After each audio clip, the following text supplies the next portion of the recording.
Welcome to the virtual lecture for Wellness Facility Management, Module 14.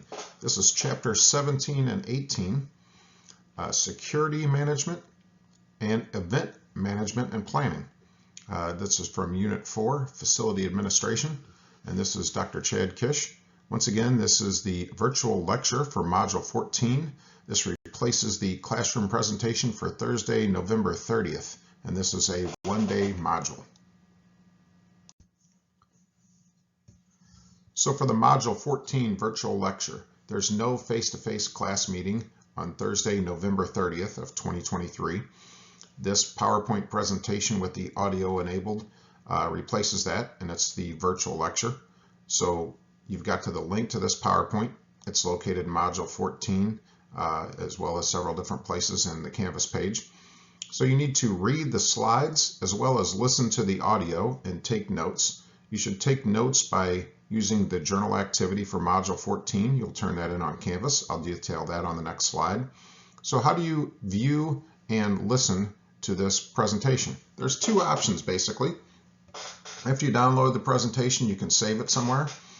You can open your presentation into PowerPoint and click on the top ribbon where it says Slideshow, and you can start from the beginning, and the presentation will play like a movie if you click on play from the beginning, and it'll continuously play every slide, and it'll automatically advance. I basically inserted an audio file, me speaking just like I would in class, from each slide, and when I get done speaking and the audio file ends, it'll automatically advance to the next slide, and it'll automatically play the next audio file. You can stop it at any time, and you can always put from current slide to continue playing from the current slide, and it should continue to advance. The second option is if you just want to go slide by slide yourself, you can click on the slides on the left, and if you want to play the audio and have it read the information slide by slide while you're taking notes, there's going to be a gray speaker icon at the left. You'll click on that and it'll pull up another bar, and there'll be a little arrow icon. When you click on the arrow icon, it'll play the audio file for that slide only. You'll have to advance to the next slide and click the speaker icon and start the audio file for each slide independently, and you can play it that way as well. So as you read through and listen to the virtual lecture, you should be taking notes just like you would actively in a classroom presentation. You'll do that by completing your journal activity for Module 14, and you'll submit that to Canvas. The deadline for that is Thursday, November 30th. This presentation will be up quite a bit earlier. So for the journal activity, here's your assignment information. Listen to the virtual lecture from the link. It's embedded into the PowerPoint, so you'll read the PowerPoint, listen to the virtual lecture. Complete this journal activity for Module 14 by providing detailed college-level, well-written, factually correct answers to the questions below. There's 12 questions, and each of them will tell you kind of what you're looking for. Number them and provide a letter. It might ask you for a sentence, it might ask for a list, it might ask for an explanation. Complete the journal activity from this lecture. You don't have to go back into the book, but if you miss it from the lecture, you could use the book as a resource. Consider the activity just like taking notes during a classroom presentation. So you should copy and paste these 12 questions. You could do it from this slide, but the easier way to do it would be to open the journal activity from Canvas. You could copy and paste that into the assignment submission into Canvas and type it right there. But the best way to do that would be copy and paste it into a Word document or a word processing document that you use. Take your notes on a second screen as you play this presentation, save that file, and then submit that file into your Canvas as your assignment for journal activity Module 14. It's basically just taking the notes on these 12 important points from the presentation. All right, so do that as you go. You don't want to listen to the presentation and think you get it. You should do that right along with it, and it would be just the process of actively taking notes. So Module 14 journal activity, there's 14 questions here. Some of them have A, B, and C. As you see, 10 has A through F. They're going to be questions like, what is the primary objective for any facility? Or list A through F and explain in at least one sentence the keys to safety and security. in 2 or more sentences, define and explain various concepts of security management.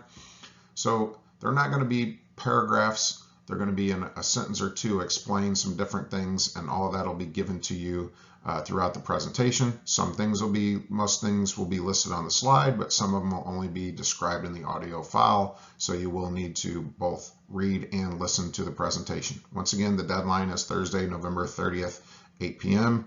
Post this journal activity to campus.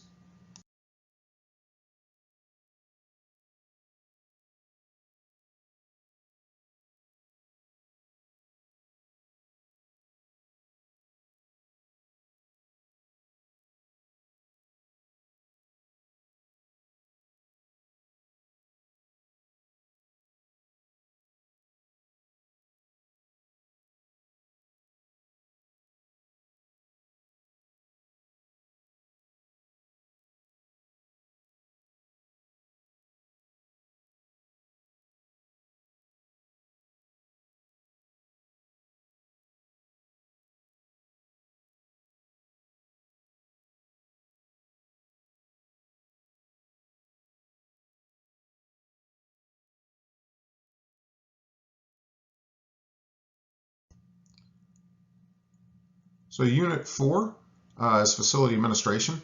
We've already went through Marketing and Sales from Chapter 14. Finance and Budgeting was Chapter 15.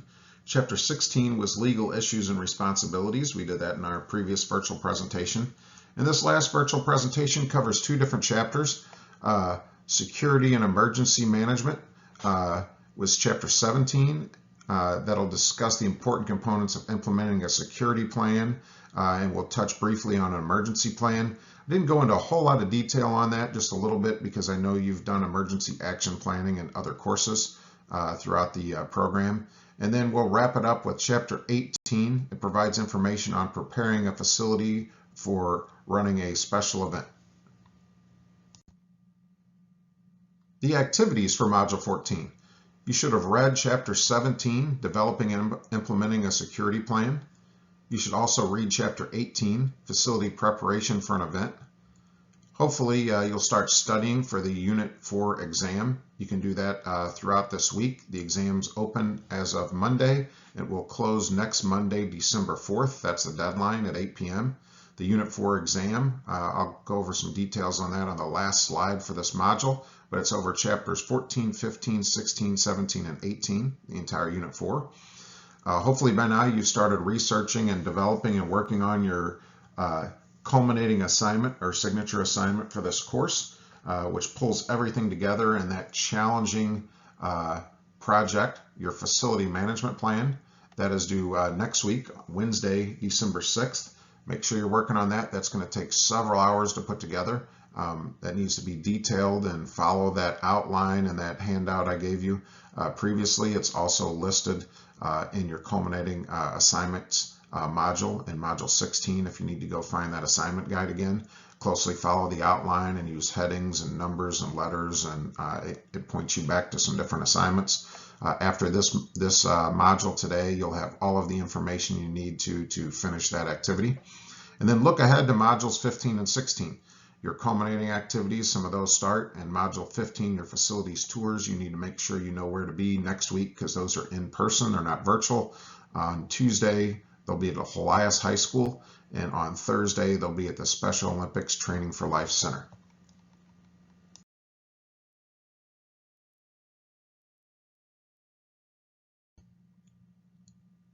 Our learning objectives for the module, they come from both chapters.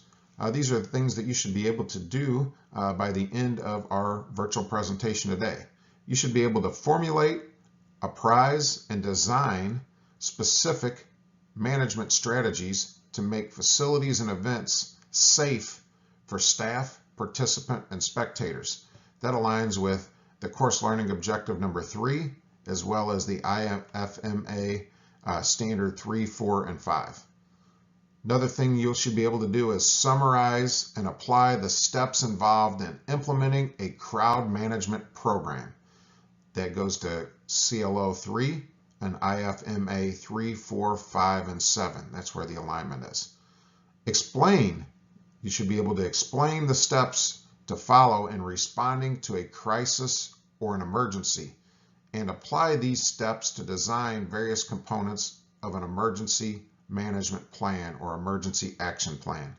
That goes to Course Learning Objective 1 and 3 in the IFMA Standards 3, 4, and 5. You'll be able to discuss, summarize, analyze the various steps involved in scheduling and booking various types of events for a facility.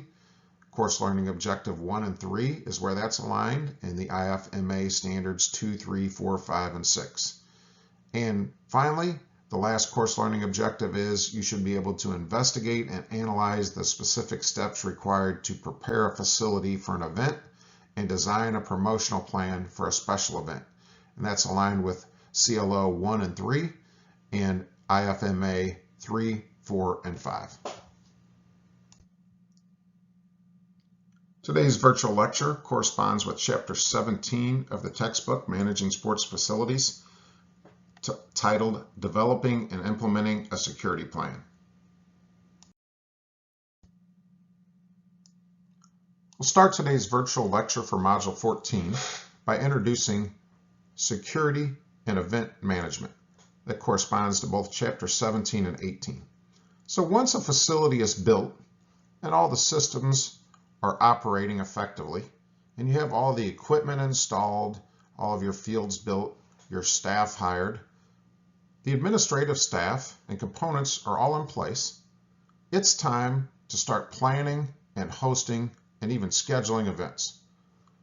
So when we look at things since September 11th, which September 11th tragedies happened in 2001, safety and security has become a bigger concern for sports facilities and facility managers, especially at large events like at arenas and stadiums and huge events, professional games, concerts, the larger venues. Safety and security has become a bigger concern, but it's a concern for every facility.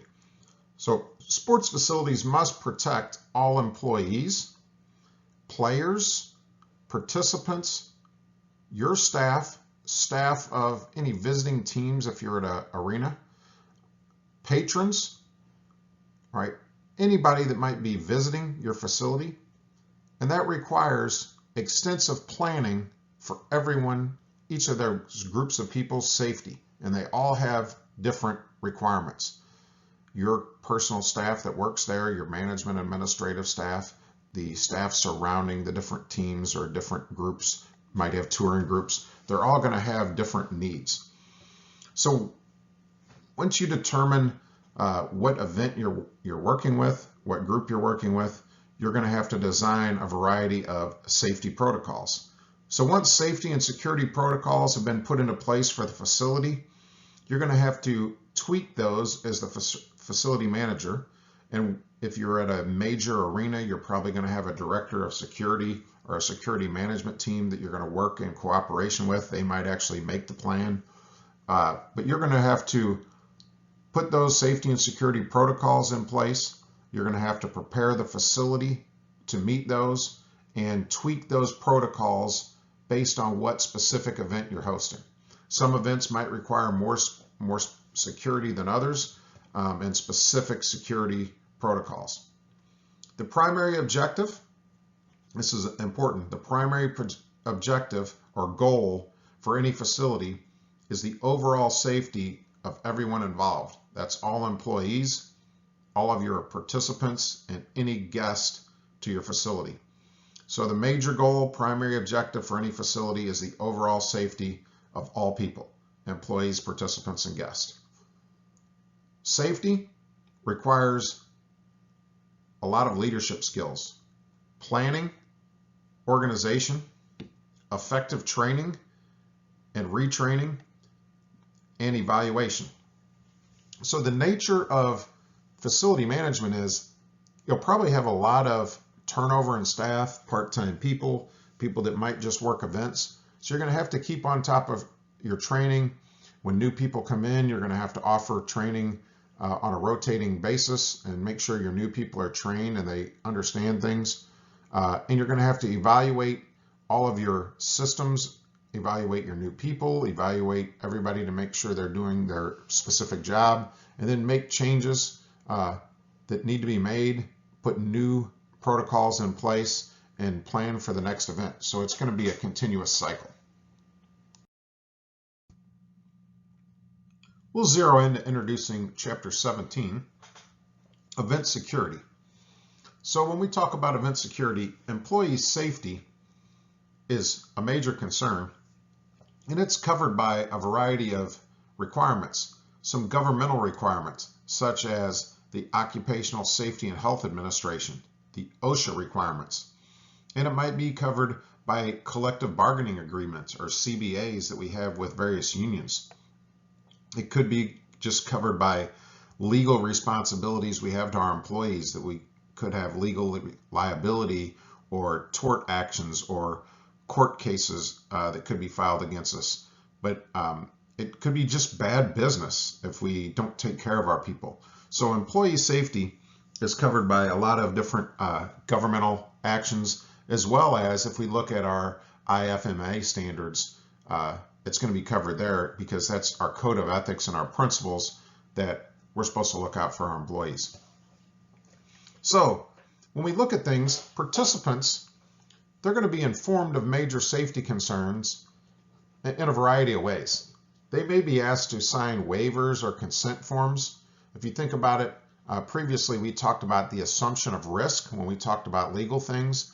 We talked about waiver forms, consent forms. We talked about having signage, making announcements, layering, different warnings. So the participants are going to be warned of a variety of things. Hopefully we're going to have securities and our security force and ushers and notices on signs, some maps, some things on our website to inform participants of their different safety concerns.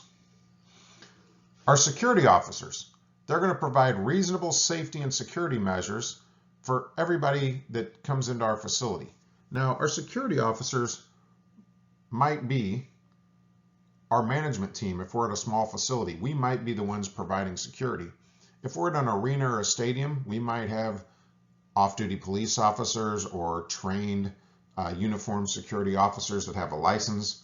So they are going to provide reasonable measures. Now, reasonable measures, we got to use the term reasonable. They're only going to do so much. They can only handle so much. If we have 5 security officers and 10,000 people, we have to assume that they're only going to be able to handle so much of a crowd situation.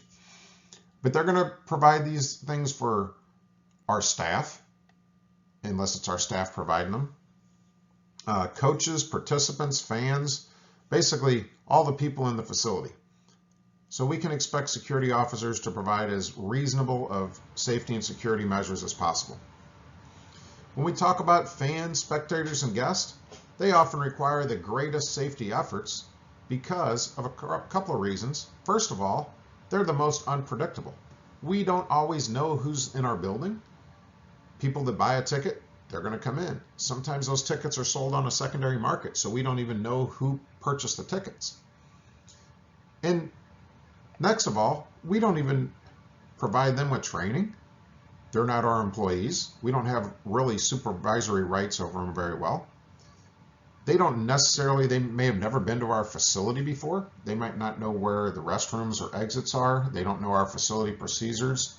And if there's an emergency situation, they're probably going to be the ones that are the most unpredictable, and they don't know where things are and are the most out of sorts. So they require the greatest safety efforts, especially in an emergency situation. So the one thing we have to know, as a facility manager, we've talked about it, every day could be different. Every situation we could plan for and have contingency plans, try to have an emergency action plan. But even an experienced facility manager, you can't always fully anticipate everything. You're going to have a best guess, and you're going to try to be prepared and do the best thing you can. But you're never really going to know what's going to happen, because people and events are unpredictable. So when things do occur, if you've had some critical thinking and thought process, you have an idea, you have to adapt and think on your feet, do the best you can in the situation, try to not get overwhelmed or out of sorts. And when the situation's over, then you need to have a reflection meeting with your staff, your security director, anybody else, talk to some other people, your legal team, and see if there's anything you could do better for the future. So we need to define security a little bit. What is security as we apply it to managing a facility? And that facility could be a wide variety of things. It could be a recreational complex, a student rec complex, a fitness center, or a major arena or stadium. So security is the process basically of safeguarding an item, a person, a place.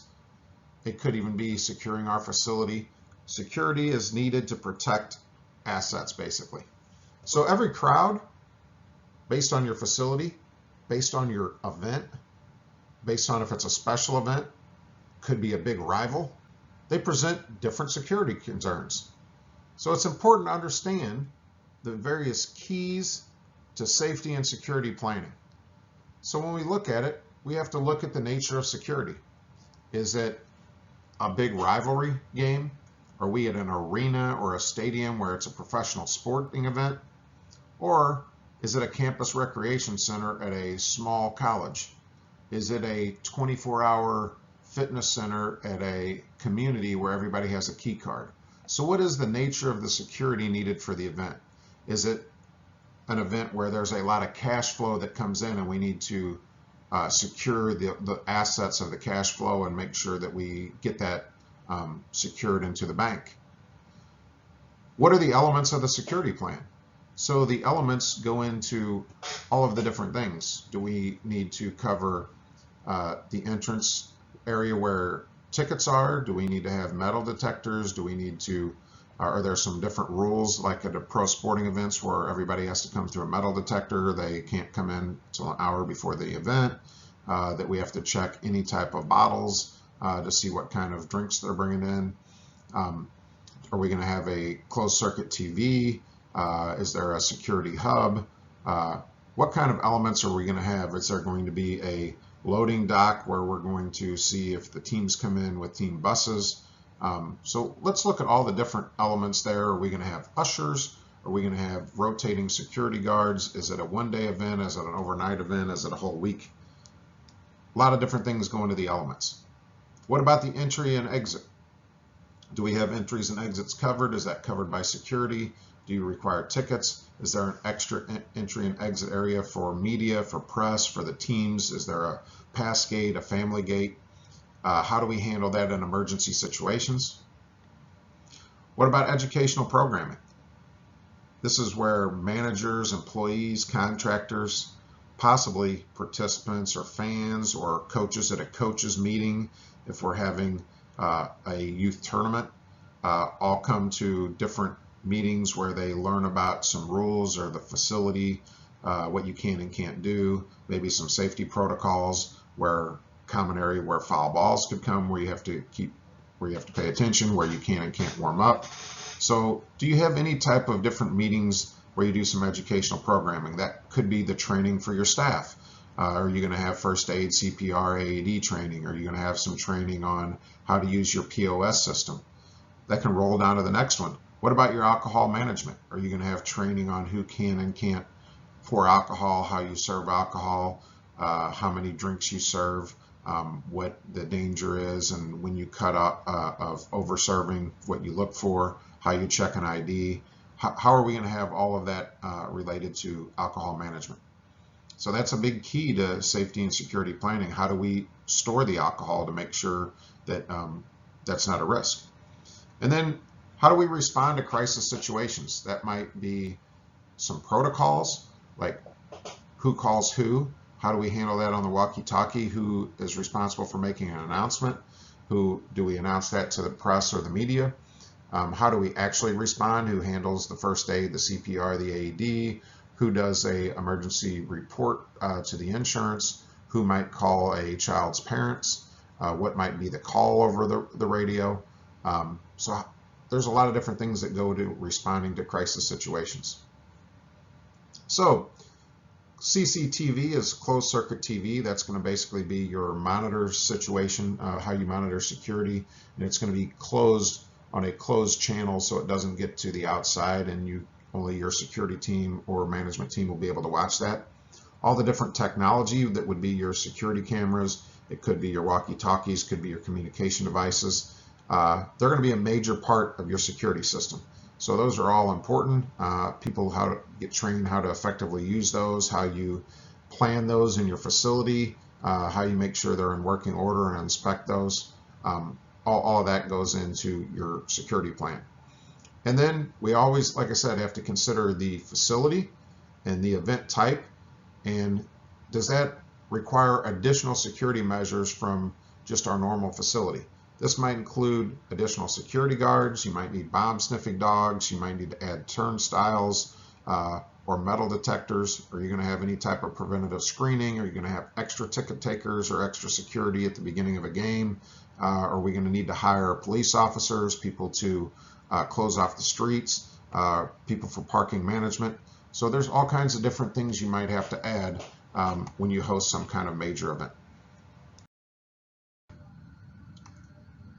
When we talk about security management and planning, security management could be defined as anything that relates to the physical safety of buildings, people, or items and equipment, as well as the information and network protection. So that's really important today. You have to consider your network protection and information management system, not just the tangible items you see, such as the building and your items and equipment, as well as considering all of your people, whether that's your staff or your visitors. So being forward thinking, being able to kind of foresee, call this foreseeability, that's a key to successful security management. So that's your risk management. That's analyzing things that could happen. What if this happened, what would we do? So that's foreseeability. You need to basically look at things that could happen and make some kind of emergency action plan. How would you handle this? How would your security team and your staff handle any type of security risk? So a lack of proper planning, that leads to your risk. This is a risk management strategy. You're trying to prevent lawsuits against your facility. So here are some of the things that lead to those risks. If you have emergency management policies that are poorly written, that don't look at a lot of the different things that could happen, or you don't follow them, right? You don't follow those guidelines when an emergency happens, that leads to lawsuits. Or if you have poorly trained employees or security guards, or you don't continue your training because this is a high turnover business when new people come in, or you don't hold people accountable to following those protocols, another thing that increases your risk and increases your number of lawsuits. If you have poorly lit areas, some areas that could be dim, or the sight lines aren't very good, or you have broken lighting, you don't get that repaired, that leads to some security risk. And then if you have weak locks, inappropriate access control, you don't get your passwords changed immediately, or somebody's account disabled when they no longer work for the company, your key cards don't get disabled, locks don't get changed, keys don't get taken up. All of those things lead to inappropriate access control and increase risk and allow people into your facility that shouldn't be there, and maybe at the wrong time. So there are a lot of different civil lawsuits as well that get brought against facilities that relate to crowd management or inadequate supervision. If your staff isn't doing what they're supposed to do, they don't clean up a spill, they don't supervise a specific area, they let people do things they're not supposed to do, the crowd gets out of control, your security staff or ushers or your management staff, if they're responsible for that, doesn't handle that, you overserve people, you don't calm down coaches at an athletic facility. Some lawsuits get brought to that, and it could be against your facility. So you need to make sure that you're on top of your security management, even if you don't have a security team, if that's part of your job responsibilities as a facility manager. So security management and planning, let's talk about making sure that we do it correctly. So proper security planning requires appropriately trained staff. That could be you, it could be your staff, or it could be a security staff. That team needs to be appropriately sized for the event. You need to have enough people to handle a major situation, and you need to utilize the appropriate security equipment. So you don't need to have people with guns or batons or mace unless the situation might call for that. So you need to have the appropriate equipment. You should probably have that closed circuit TV, and you need to have walkie-talkies. You need to have your first aid kit, your AED. You need to have fire extinguishers and sprinklers. You need to have that type of appropriate equipment for sure. And you need to have well-planned, well-thought-out emergency action plans and security strategies in place.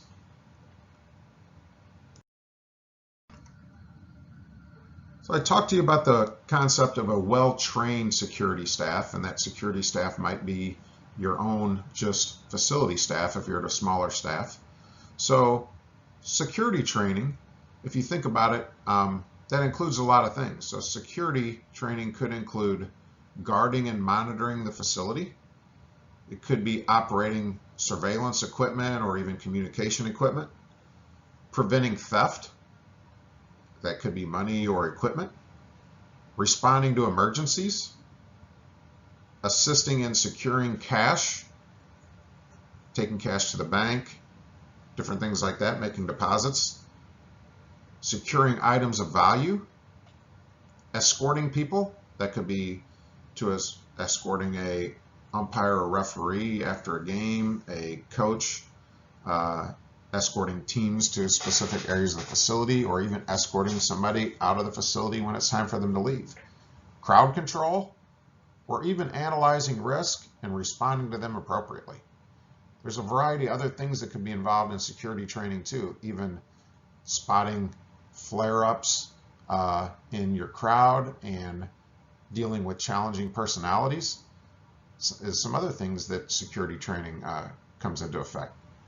So many large facilities generally contract trained and licensed private security companies or may hire off-duty police officers as part of their security team, and they'll more than likely have a security director that'll work with you as the facility manager.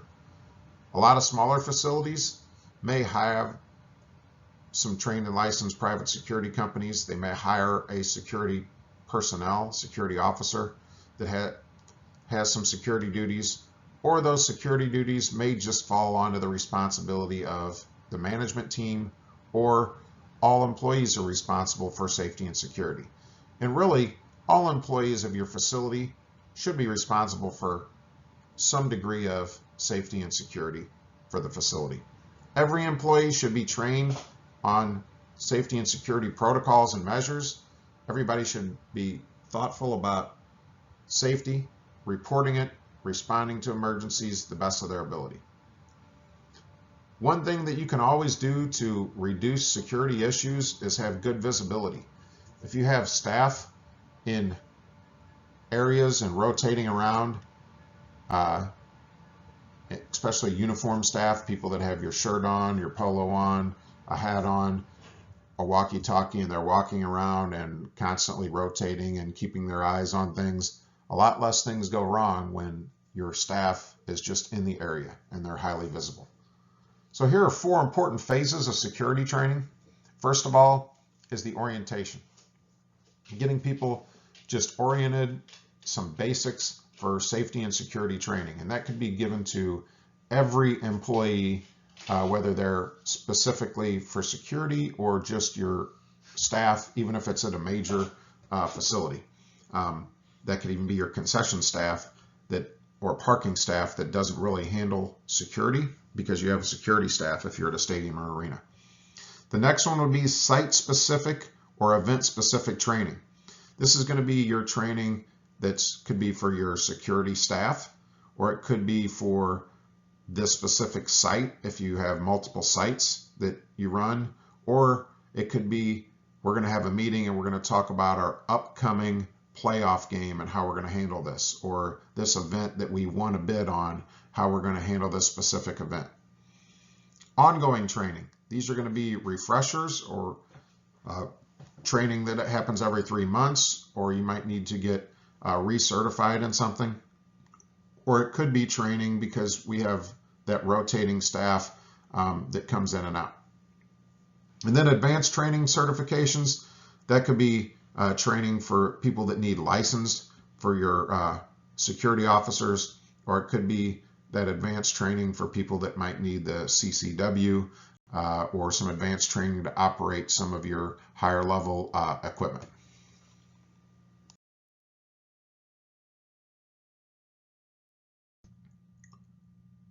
So there's all kinds of strategies to use to mitigate your risk and improve your facility security. So one of them is the CPTED, which is the Crime Prevention Through Environmental Design. So this goes back to the planning of your facility. It's a multidisciplinary approach that reduces crime through a thoughtful design of your facility, and that thoughtful design then goes into the management approach. It starts back in the building process. You might do it during a retrofitting process, but if you initially design the facility in a thoughtful way to consider the security, you have a better chance to work through this CPTED approach. So here's 4 important points or strategies that fit this approach. If you can use open stairwells or glass in stairwells where they're not surrounded by brick walls, maybe even coming down, like if you're in a major stadium, sometimes you see the stairwells come down and they're not surrounded, they're not just in like this enclosed area. That's helpful, but if you use glass in stairwells as well, that minimizes hiding spots that can be a security risk. Try to remove all the potential blind spots you can. This is for various safety considerations. Try to have big open archways that you can walk through, like rounded areas. You don't want blind corners, and that could be just for equipment. If you're moving equipment, if you're coming around, say you got an injured person, or you're bringing some stuff to a concession stand at a major arena, and you're bringing it on like some kind of cart, like a mule or a John Deere Gator or a golf cart. You don't want blind spots. You don't want to have to necessarily count on the mirrors like you see here, as well as that could be a security risk too. Somebody could be hiding around the corner. So you want to try to remove or eliminate or reduce as many blind spots as possible for a variety of safety concerns. There are various safety and security considerations around your entryways and your exits. Try to make those egress ways as large as possible to get people to move through. You don't want to have doors that jam up, but you want to also consider multi sets of doors in an area where it's going to be close to the playing surface, especially if there's going to be a wind tunnel that could come in during your game. So you're going to want to kind of consider how your design is, where your entryway is based on your playing facility. Consider where your restrooms are, your concession stands are, and how wide your area is where people are going to move. Because if you have 100,000 people trying to move in an emergency situation and your walkways are narrow, you're going to have a lot of congestion. And then how do you integrate technology into the design, into the plan, and into your overall budget? You need to make sure that that's successfully integrated. So there's 4 Ds to physical security. The 4 Ds of physical security are detect. You want to detect any threats or any risk or anybody that's not where they're supposed to be. You want to deter. You want to deter people, which means talk them out of doing things they're not supposed to do. If you have open stairwells, you don't have somebody hiding there to rob somebody. If you have high visibility, there's people always walking around. People are less likely to steal something. You want to delay. You want to delay people from being able to do things that they're not supposed to do. Like you might want to delay them from getting that extra beer because you're like, oh, sorry, you can only get 2 at a time. You can't get 3 or 4 right now. And you want to detain people that are doing things inappropriately. So you can have the police officers or security officers check them to see if they have some stolen merchandise or goods, or they were the person that perpetrated the assault.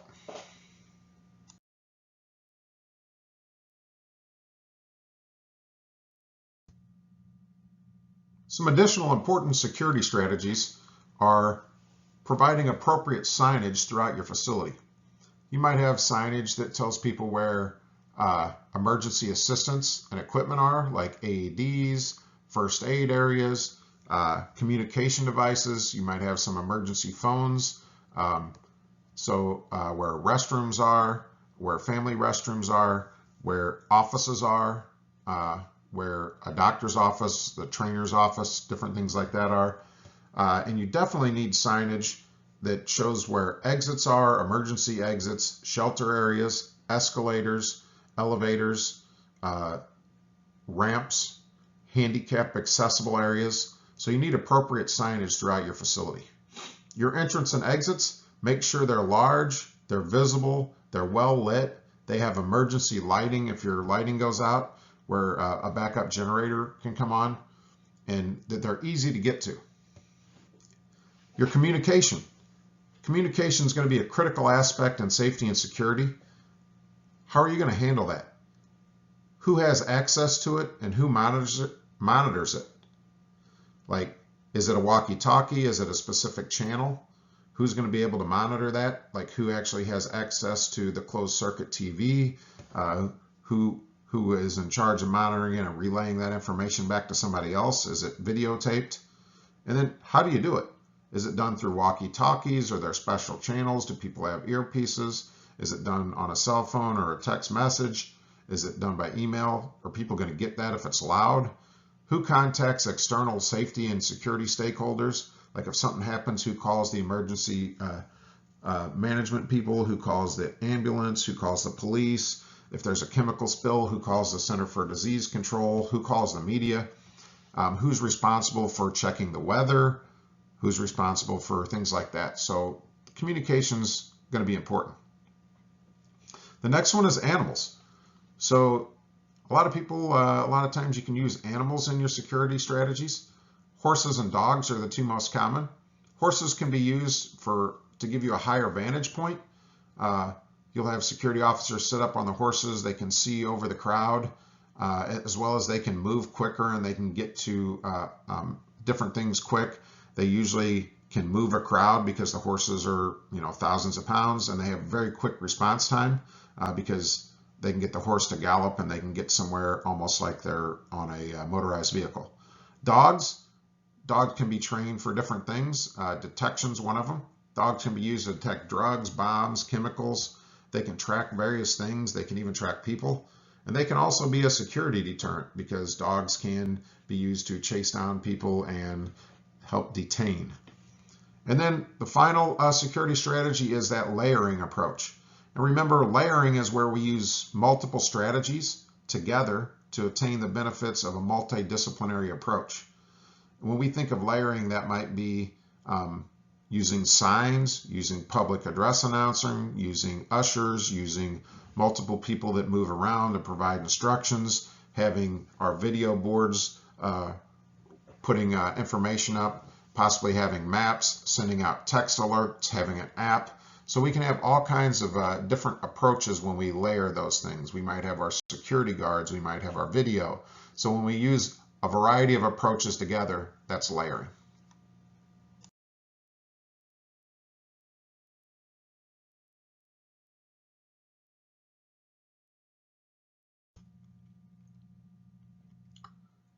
So when we talk about security planning, that means we're going to focus on identifying the various risks and types of incident that are most likely to occur in our specific facility. So here's some tips for planning strategies to provide a secure facility and secure events when we run our sports and recreation facility. First of all, consider providing additional security for your events or your major events. We might need to bring in, security guards, extra event staff. We might need to have somebody at the parking area, somebody extra at tickets.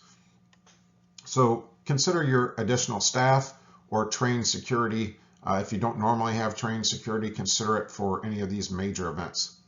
Provide appropriate training for everybody and appropriate training, maybe even a meeting if you're going to have a major event to go over our specific security protocol.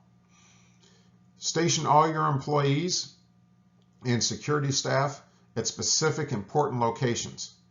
Give them an area or location to cover. Make sure they're covering their spot or maybe possibly rotating around. Don't just let people be where they want to be or sit in an area. Make sure that people are visible. The facility should have adequate coverage that's spread out. You don't want to be able to throw a hand grenade and blow up everybody because then the rest of the facility doesn't have eyes on it. So you want everybody to, like I said, rotate. If needed, you might give them a path. I want you here and here and here. Or you might give people specific locations so you have eyes everywhere, but you want your staff to be very visible. Coordinate with your external stakeholder agencies. So these could be various emergency agencies, city, state, federal agencies like the police department, fire department, ambulance district, transportation districts. Could be your helicopter or life alert, your health department, your CDC, your water, sewer, trash, all kinds of different things you need to make sure you're discussing different things. Your owners, your local businesses. You might want to talk to hotels, to people that provide different supplies and services as well, some of your vendors. Consider appropriate distribution and collection of keys, and that also includes like your key cards, your IDs, your uniforms, your parking passes, other credentials. Rekeying is really expensive, so you need to collect keys immediately when people leave the organization. Disable people's emails or their passwords or entry codes immediately when employees leave. Don't have master codes that you give out to everybody. Really go over security protocols. Don't allow people to give out their passwords. Change codes regularly. Change all those things because you don't want people to have access to the facility or areas that they shouldn't. Provide trained ushers for stadium type or special events. These wouldn't necessarily rise to the level of security, but they can walk around, give instructions, increase visibility if you have like a stadium or arena type special event. Help people get to their seats, help give directions in an emergency situation, help alert security or management to situations. Hire in uniform security officers or off-duty police officers and provide them with some kind of uniform or credentials and have them trained in appropriate areas and making sure they're visible and doing things that they're supposed to do on the job. Internal communication plan. You need to make sure you have that. It's regularly reviewed and revised. Are people following the protocols? Are we doing things that we need to do? Have we seen anything at any of our events or other people's events or heard any stories that we need to update our plan? Same thing with our emergency response manual or our emergency action plan. Is it updated? Is it reviewed? Are we following it? Are people trained? It requires us to train people, retrain. Remember, we have that high turnover rate for event staff. We can't just do it once a year. Do we have new people that come in? Are they trained? If we had some kind of risk and we've had a meeting afterwards and reflected and need to change something with our policy, if we updated that and got everybody trained on it. So there's always issues with crowd management, and this happened at an NBA game. There's about a 2-minute trailer on the untold story, Malice at the Palace. It's a Netflix documentary. So what you need to do, you can maybe watch it from here. If not, the link is here. It's also in the information page in Canvas. It's about a 2 to 2.5 minute trailer on this Netflix documentary on the Malice at the Palace. It is basically a major crowd management incident at an NBA game. The Indiana Pacers were playing at the Detroit Pistons, and an event where multiple players went up into the crowd and got into a fight with fans, and it was a major issue with the crowd as well as players and a massive fight. So go ahead and make sure you watch this trailer, and if you have a chance and have any interest, you might want to watch that documentary. I think it was made about 3 years ago. It's It's not that old.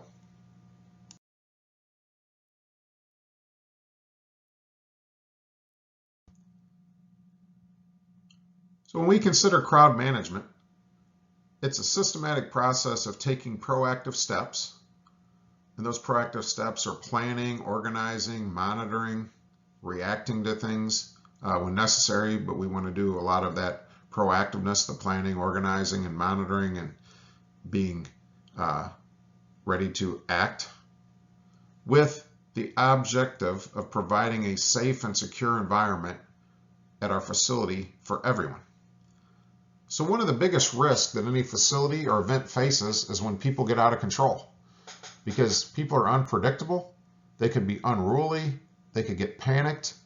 When rapid movements occur, the whole crowd could move, and if you think about it, if you're at a game, if you get out of your seat and everybody tried to move, the rows are tight, you try to move those people up the steps into the concourse. It's not made for everybody to move at once. Those concourse areas are tight. If you have 70,000 people in there, they all can't fit in there. So when rapid movements occur and people are unruly and panic, people get out of control, it can cause a major risk.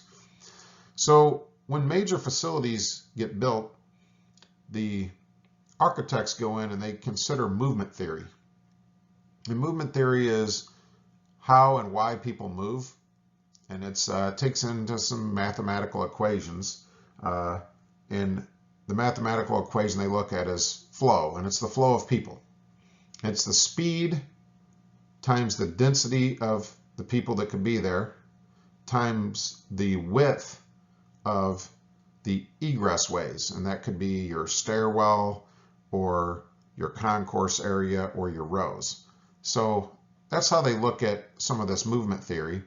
And people aren't going to be able to, you're not going to have everybody in your stadium being able to move at once, and probably about anywhere in your stadium. So I gave you a term, egress. So ingress is the entry of people into the facility, and egress is the exit of people from a facility. And a lot of times you'll just hear them lumped together as egress points. So when we talk about ingress, or entry of people into the facility, it's important for people to manage how people enter at a large, major, crowded event. You may have parking lots further away where people have to walk to it. You might have screening locations. If you have to screen people to come in the facility, there might be multiple ones around your arena or stadium. So you're going to have a variety of staff there. Do people have to come, and get metal detected? Or are they going to have to take things out of their pockets? Do you have to have a wand? Are you going to have ticket gates? Is there going to be will call? How's that all going to work with your ingress? Where do players come in? Where do your officials and your staff come in? Is that going to be a different entryway? Do they have to have tickets, or do they have to have credentials? Who's going to check those? Your egress, that's your exit point. That's where people leave from the facility. It's important to understand and prepare for people exiting at the end of a game, and to have specific evacuation processes developed for when emergencies occur. Are you going to be able to open those doors up wider? When there's an emergency, how do you handle that? Is it a different process? Can people actually get out in a hurry? When you do some education, that helps control a crowd when an emergency occurs. You're going to have to educate your staff and train them on how to handle it. Your security staff, your ushers, your event staff, right? And then how are you going to educate your fans or your participants? A lot of times you're going to have to do that on the fly through some signage and some announcements, and some of your staff providing some directions there.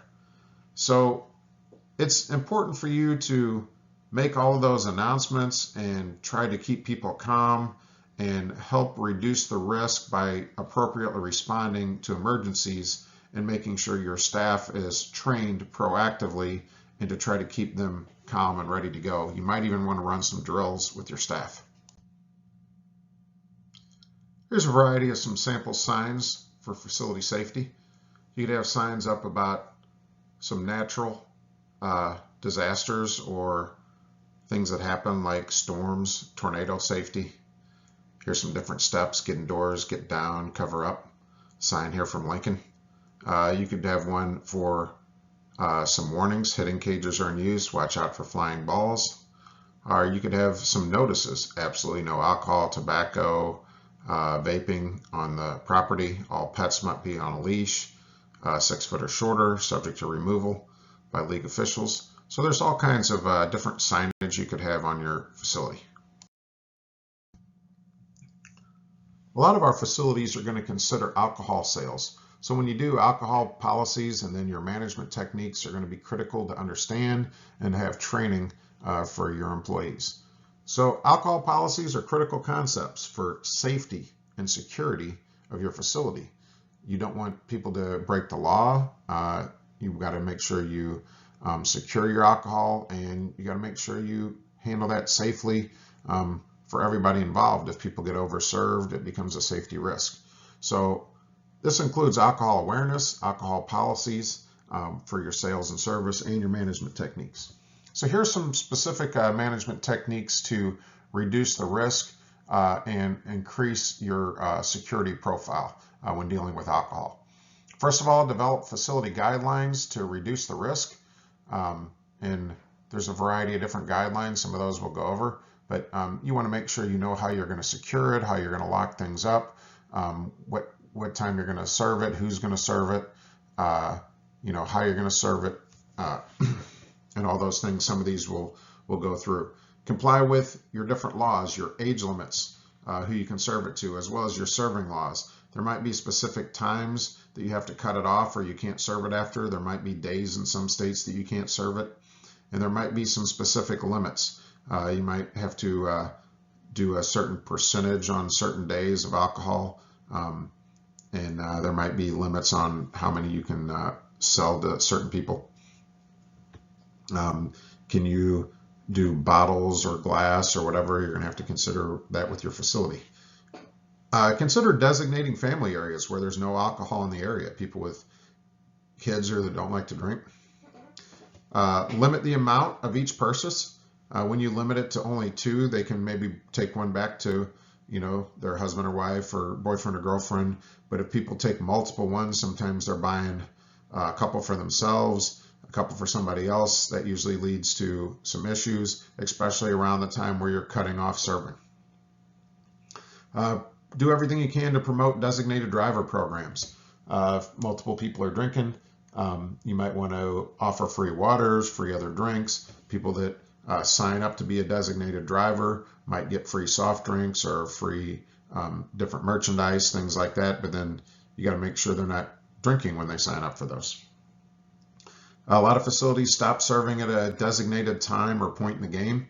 A lot of the pro sporting events, baseball games might stop at the 7th inning or the 3rd quarter of a game or the certain point of the second half, or they might have to stop at a designated time of the day. Require all your servers to complete training. And this training could be, teach servers how to identify appropriate identification to make sure the right age people are drinking. Prevent underage drinking and recognize overserved fans and other danger signs, as well as making sure that people are serving or doing the right thing. Like, are they the right age to serve specific different things? Make sure they understand how to secure your alcohol and follow your facility guidelines. And then have a monitoring process in place. Everyone at your facility, whether they work in the concession stand or not, can monitor alcohol-related issues. They can report things. You can include your concession people, security people. You can have anonymous text reporting from patrons. You can have your event staff. Anybody can help you with the monitoring process.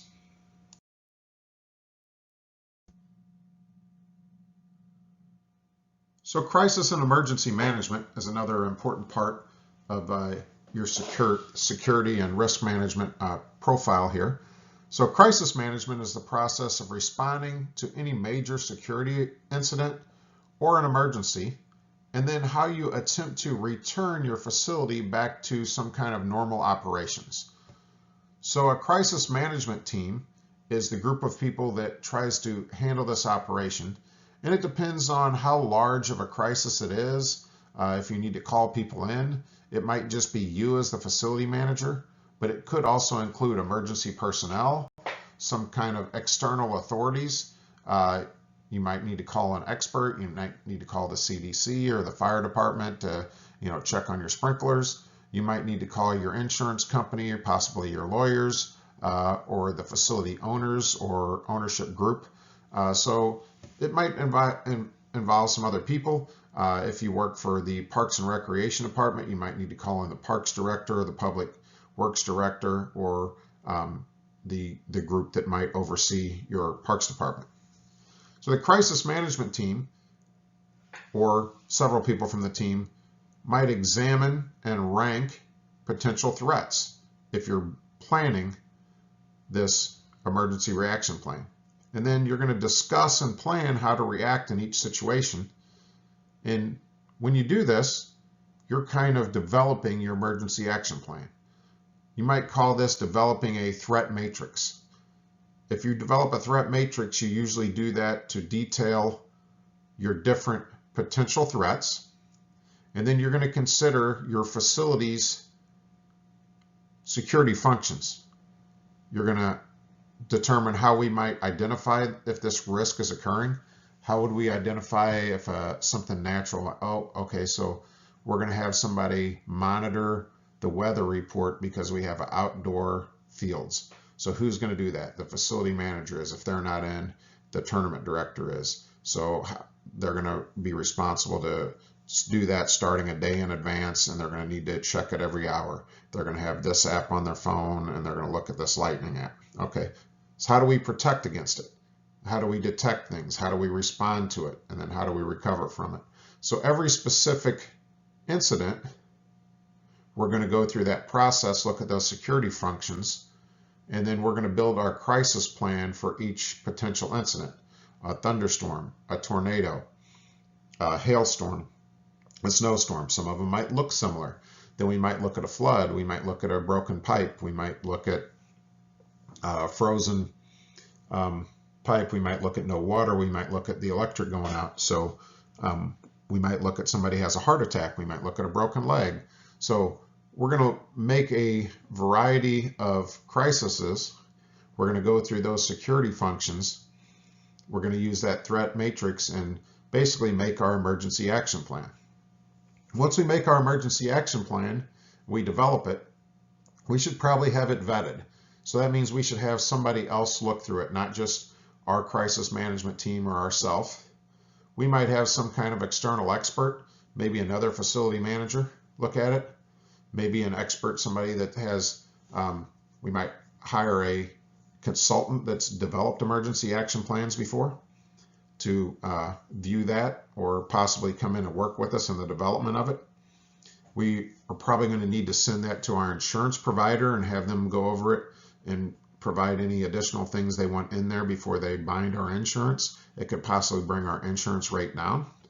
And we need to do all that if we're in the planning stages of a facility before it even opens. And then use that emergency action plan as the basis for our training, and then provide our training program to properly train our employees on a regular basis on our emergency plans.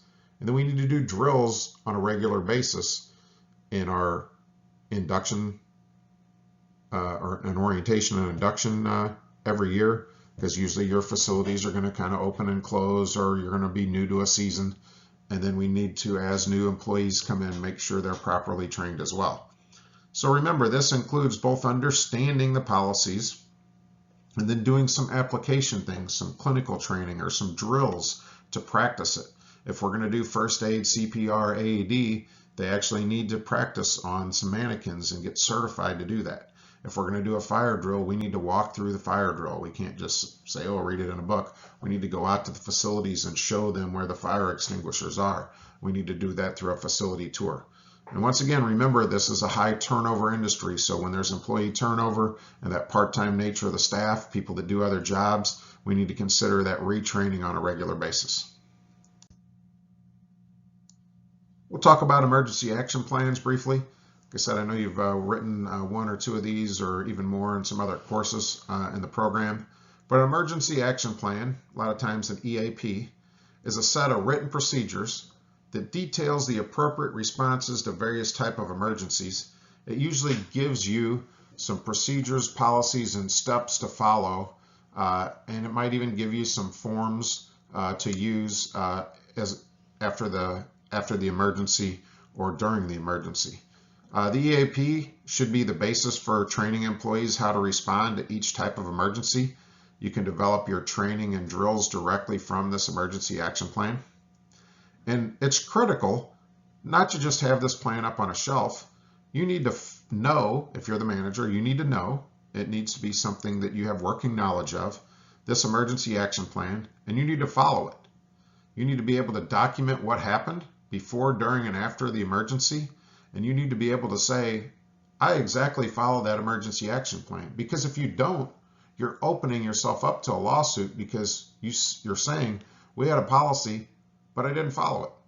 Yeah, you're going to have to think on your feet, you're going to move fast, but you need to understand the structure of it and say, I didn't follow it because I saw this and I had to think fast and move on my feet. So the EAP for a facility generally has 4 components. It has your regulatory components. So this refers to the various government agencies that might dictate how emergencies need to be handled. You're going to work with the local fire department or OSHA or the police department on this area of it, and you're going to cooperate with them, and they're going to help you develop this section, and those are the policies that you're going to need to follow. You're going to have the human area. So the human element refers to the staff, if you have some tenants in your facility, or if you are a tenant, like who you might have to report to, what you're going to do with participants. You might have a list of specific people here that you're going to need to call, all right? And it might be like how you're going to handle those specific people in the facility or respond or react to an emergency. So this might have some maps on if certain things happen. Number 3 is the building component. The building component of the plan examines how the building would respond to an emergency, like such as structural damage, a fire, a roof collapse, some pipes bursting, and it might have some important phone numbers to call immediately for construction or repair or reporting some different things. And number 4 is the business component. The business component examines potential effect of an emergency that may have on the ability to continue to function as a business. If this happens, what should be our first contingency plan? Do we move all of our tournaments? Do we have something set up with the public park system that we might be able to rent their facility? And then do we call the local community college next? Like, do we immediately turn this into insurance? How are we going to handle different things as far as the business side of things when an emergency occurs? We'll still have information on Chapter 18 to close out the module, but we'll close out Chapter 17 with information that should be involved in the emergency action plan here. So the EAP should provide the following information. It should have evacuation procedures, escape routes, and floor plans for your facility. It should have roles and responsibilities for your different staff members, possibly contractors, security personnel, maybe leaders of each department or area. It should have the people to report things to, the different authorities, and then list of who would report to what authority. Like, is it the manager's primary responsibility, and you might have 2 or 3 different people, like who would report to it, and then a secondary person if the manager's not here. How you would alert staff and visitors of various emergencies. Do we want to send out, through the PA? Do we want to send out a text? People that aren't here yet. Do we want to send out an email that we're canceling the tournament? How do we account for various groups that might be in the facility or coming to the facility after we implement the emergency action plan? Like, do we want to get them to meet us at a specific area? Do we announce that on the PA? Everybody that's at this group needs to meet in the parking lot or here or there if there's a fire. And then who's going to be responsible to check people in? Because we might need to notify, say we have, youth groups. Do we need to notify parents or guardians? Or If there's an emergency, do we need to notify people? Or if there's a death, how do we notify next of kin and who's responsible for that? Because that's a very tricky situation. Do we identify and report to media contacts, and who's responsible for that, and what actually do we report? Do we have press releases together? Do we need to write one? Do we need to have people sign off on that before we send that out? If we do, our owners need to approve that. How do we train new staff? Is there some kind of training that's required? How do we pay for that? Do we have a consultant come in? Do we have a rotating schedule for that? And then our policies and procedures for updating and maintaining the EAP. Do we do it on a regular basis? Do we need to send it into our insurance company? Do we need approval? How do we handle that? So Chapter 18, Facility Preparation for an Event. This is what the next part of the presentation will align with. So hopefully you've read that material to lay the foundation for that. And I will provide you with some of the high points and some information from my background that fills in the gaps for preparation for special events.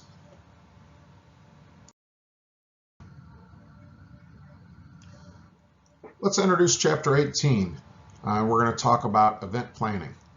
So the first thing to planning an event is determining what events you want to have. And if you have a big arena or stadium, you're going to have to attract events. Do you have a primary tenant, like a team that plays there? Or are you going to have to go out and consider what you want to bring in and attract and plan those type of events and possibly earn some bids and contracts? So attracting and planning events is one of the most important components of a facility manager's duties in a major facility, such as a stadium or arena's marketing plan. It's an important skill for a facility manager to develop, no matter what size facility you have. Once an event is booked, that means you've contracted it to come in, the event planning process officially starts. You're going to do everything from marketing, advertising, to securing enough staff for running the event, everything from setup to parking to concessions to selling tickets to tearing down the event that day. So there are 5 important steps of the event planning process. Step 1 is plan the event. That's going to be things you do out in front of the event. That could be marketing, advertising, selling different rights, making sure you're going to have enough concessions there, everything you would need to do, hiring the right personnel. So everything to organize the event that you do prior to event or game day.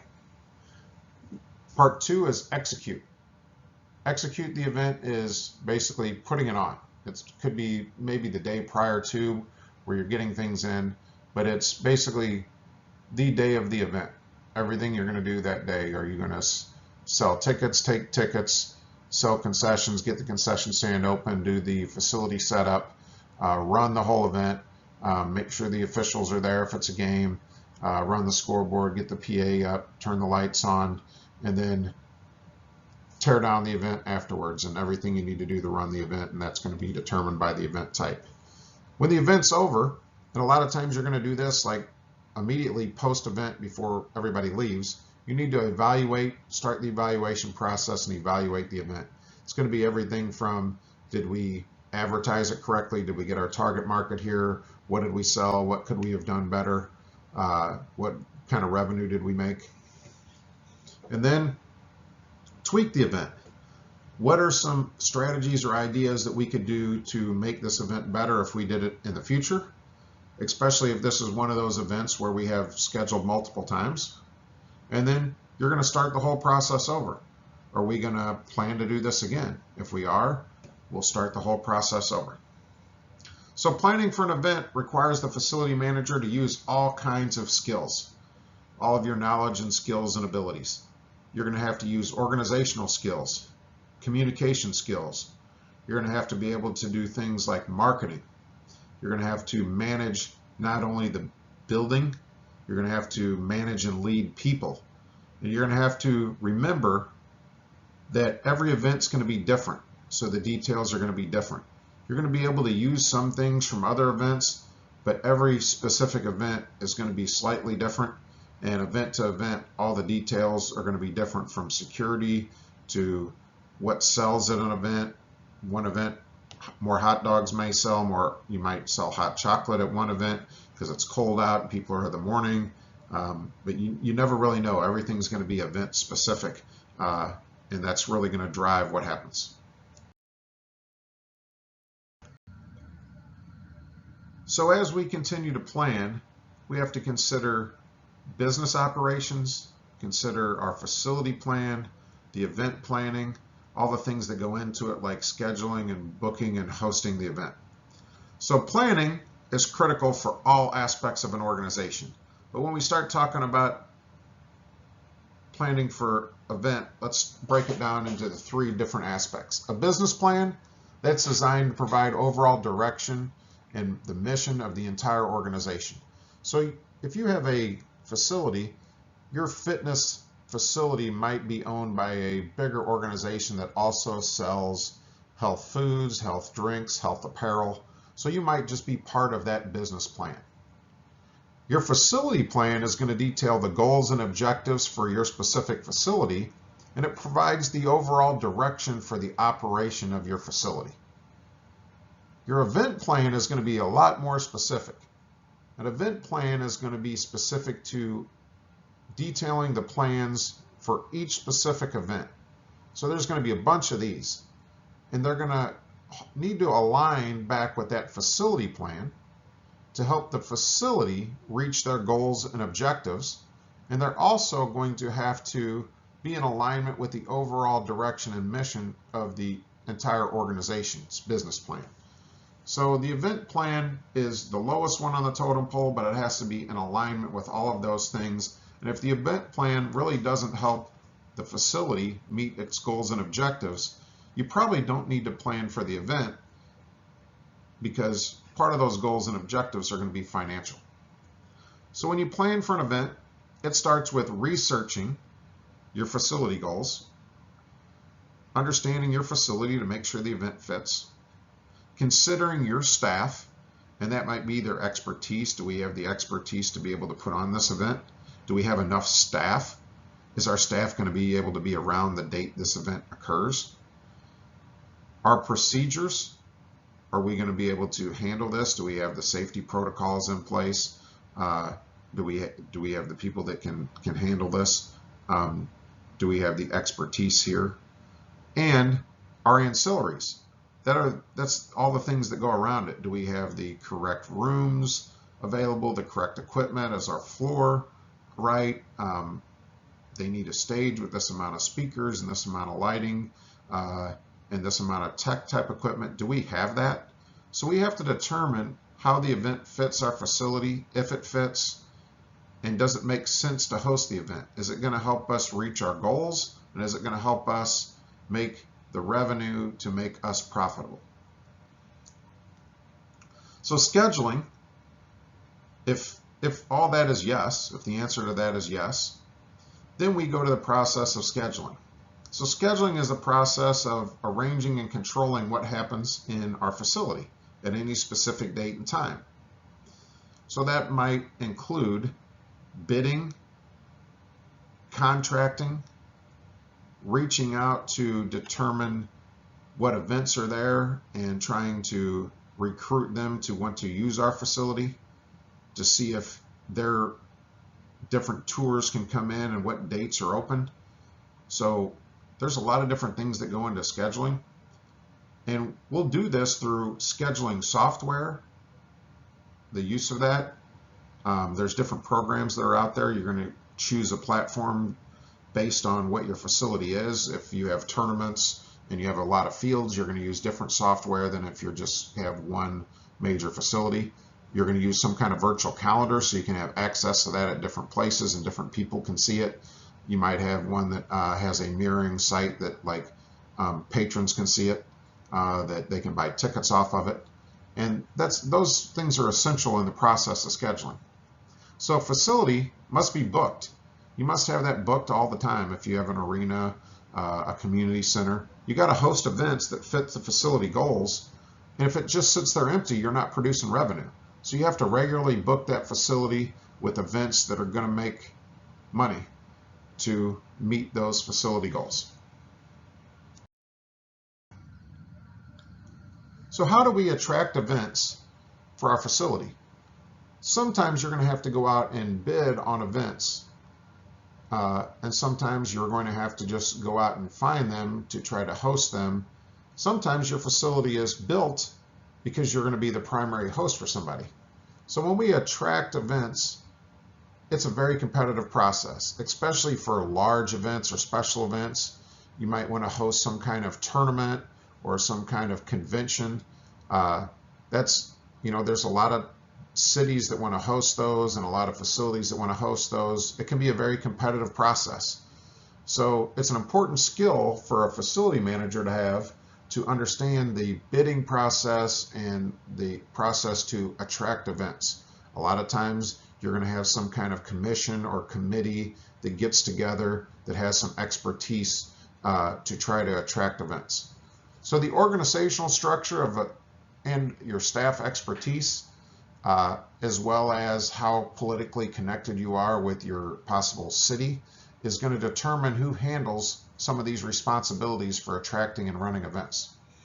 So, is there anybody in your organization that has expertise in completing the bids? There's going to be some underwriting, some contracting, a variety of forms. That's a big process that takes some time to complete. You have to have a little bit of legal knowledge. You might have to have a lawyer, an accountant. You might have to do some potential budgeting. So you might not have the full skills and abilities to complete that whole bid. It might require you to have somebody else on that group working with you, or you might have to spend some money to get a lawyer to look that over. Who has the political connections or resources? Who's a mover or shaker?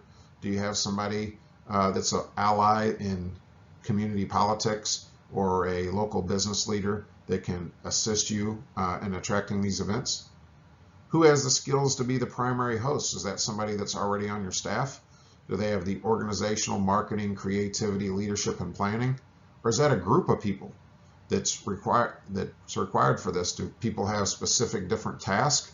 Or is there specific different people that do different things on event or game day? So generally for this major event, the bidding process starts a year or 2 or 3 years in advance for larger major events.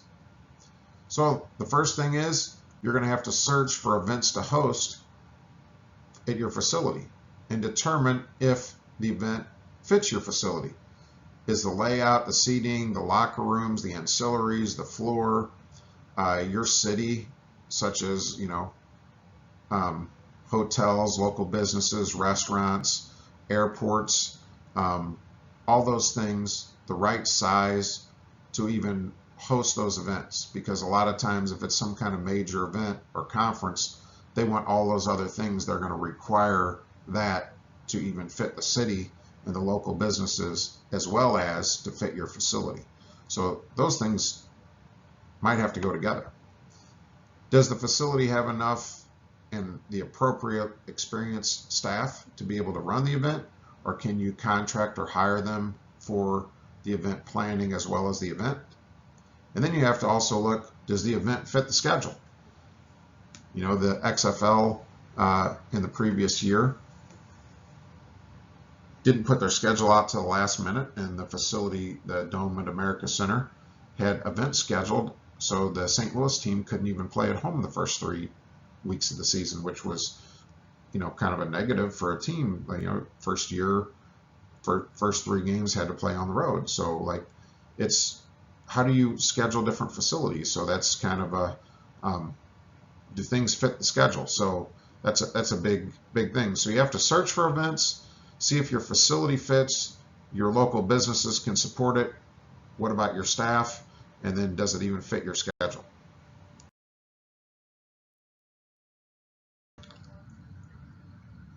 So when you have other event considerations, you got to figure out if the investment is worth it, because the formal bidding process takes a lot of time and financial resources. And then you have to consider the people. Do you have the right people on board to be able to do this, or can you get them on board? So when you consider formal bidding, once you determine you want to host an event and it might fit your timeline and you have your facility has the right size and all the ancillaries and everything fit and your local businesses could support it, it fits the schedule and you're going to bid, you think you want to bid on it, you got to review the bid submission guidelines, make sure you have the time and ability to do that, and start completing the formal bidding process. This process takes a significant investment, especially for major events. It takes you time to complete the process and potential financial resources. You're going to have to complete the bidding, attracting, contracting, and event planning and hosting process. That's a lot of different things. And unless you win the bid, you don't make a dime back from this. So you may have to hire external consultants to assist with the bidding process, such as accountants and lawyers and experts. You may even have to partner with some local businesses. You're going to have to spend time doing this process to complete the bid and working with all these different people and maybe even working with some political consultants that you're not going to be able to spend doing your other job responsibilities. Do you have to then pawn those off to other people and pay them to do overtime? Or how does this handle? Like, are you not able to do some of your other things now that you're working 60 hours a week instead of 40 hours a week?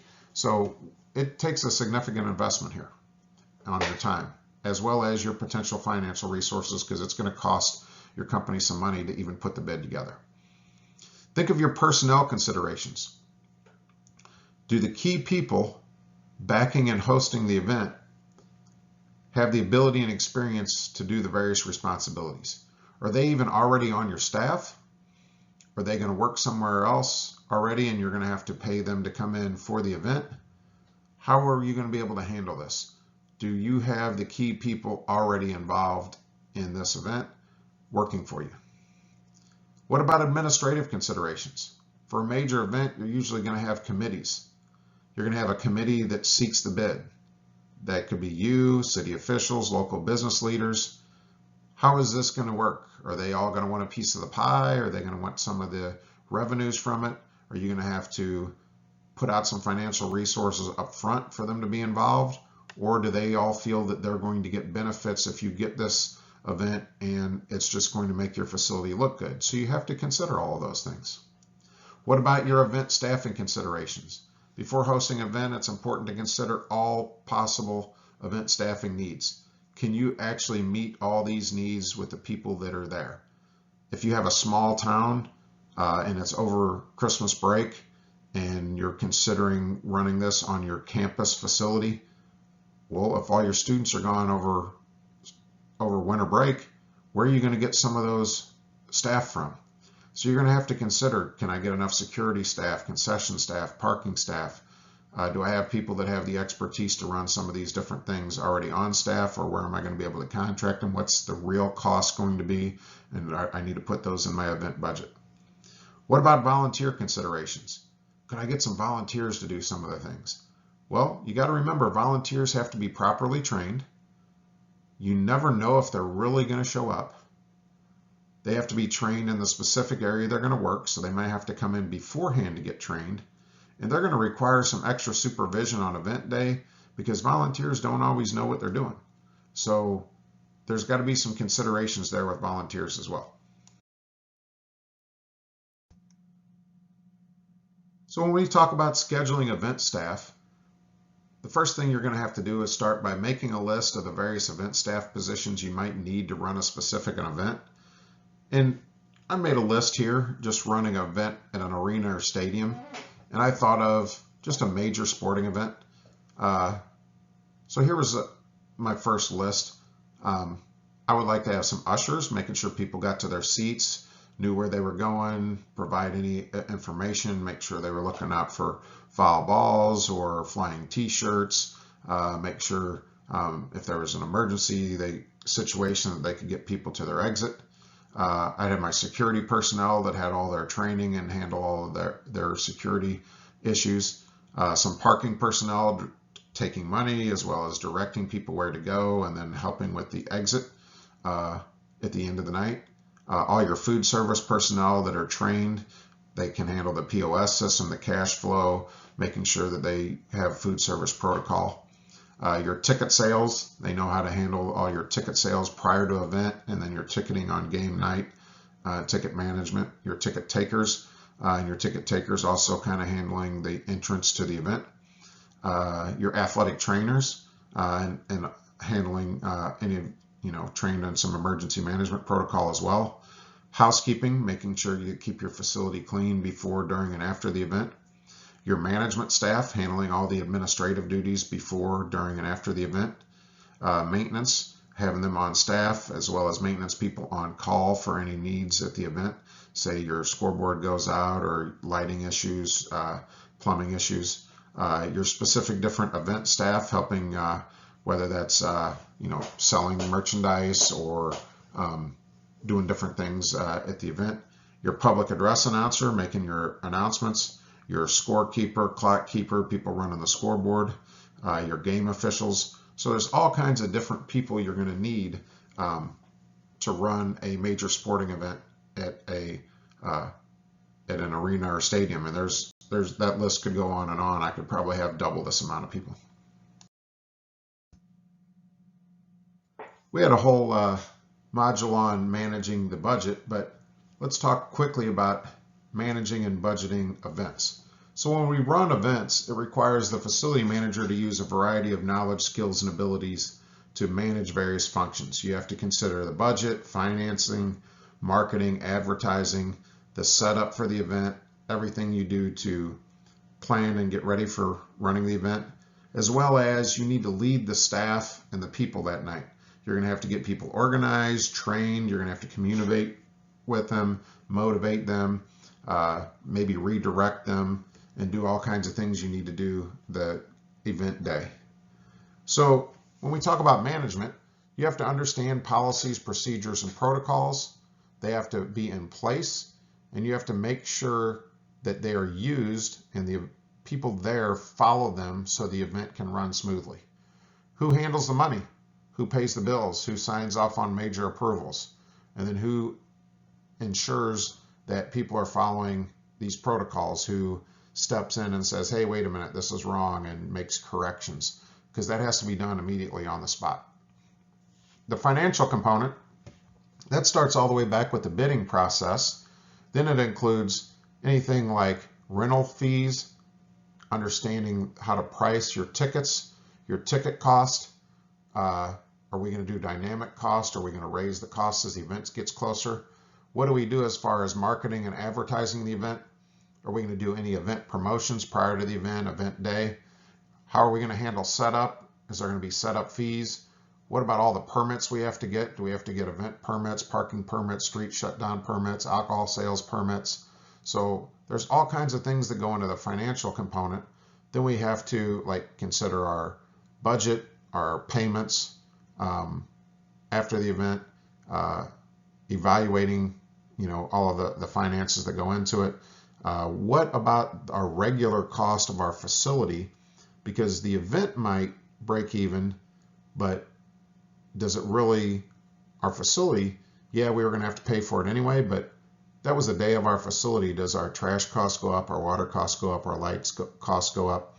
We had to call in extra employees that they wouldn't have had to work tonight. They could have worked during the day. We changed their schedule. So we got to kind of look at our facility cost that may have changed based on just running the event too. So how does that play into it?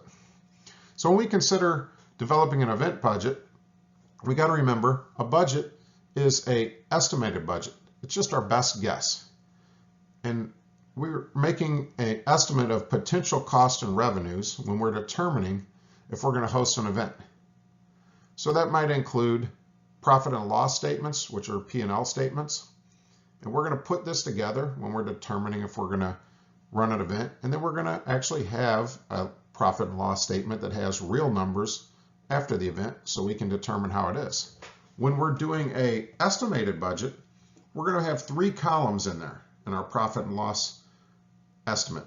We're going to have a best case scenario, a likely scenario, and a worst case scenario. And then we're going to be able to evaluate the event on all three of those cases.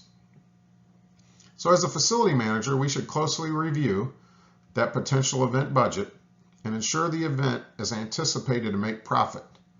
If we can't say in the likely scenario that we're sure we're going to make a profit, we shouldn't host the event.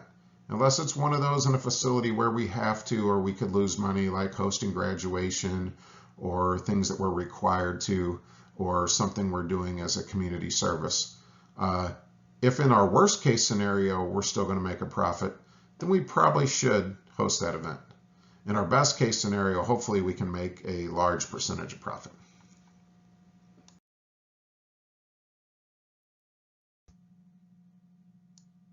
So when we bid on events, there's a variety of legal concerns we need to consider. So the legal considerations during the bidding process, as well as event management, include things like contract considerations, understanding those government and industry regulations and making sure we follow those, some risk management processes and procedures, as well as our insurance considerations to make sure we're effectively covered if something goes wrong. So a couple high points on contract considerations. We need to understand and make sure we have well thought out and contracts that are good for us.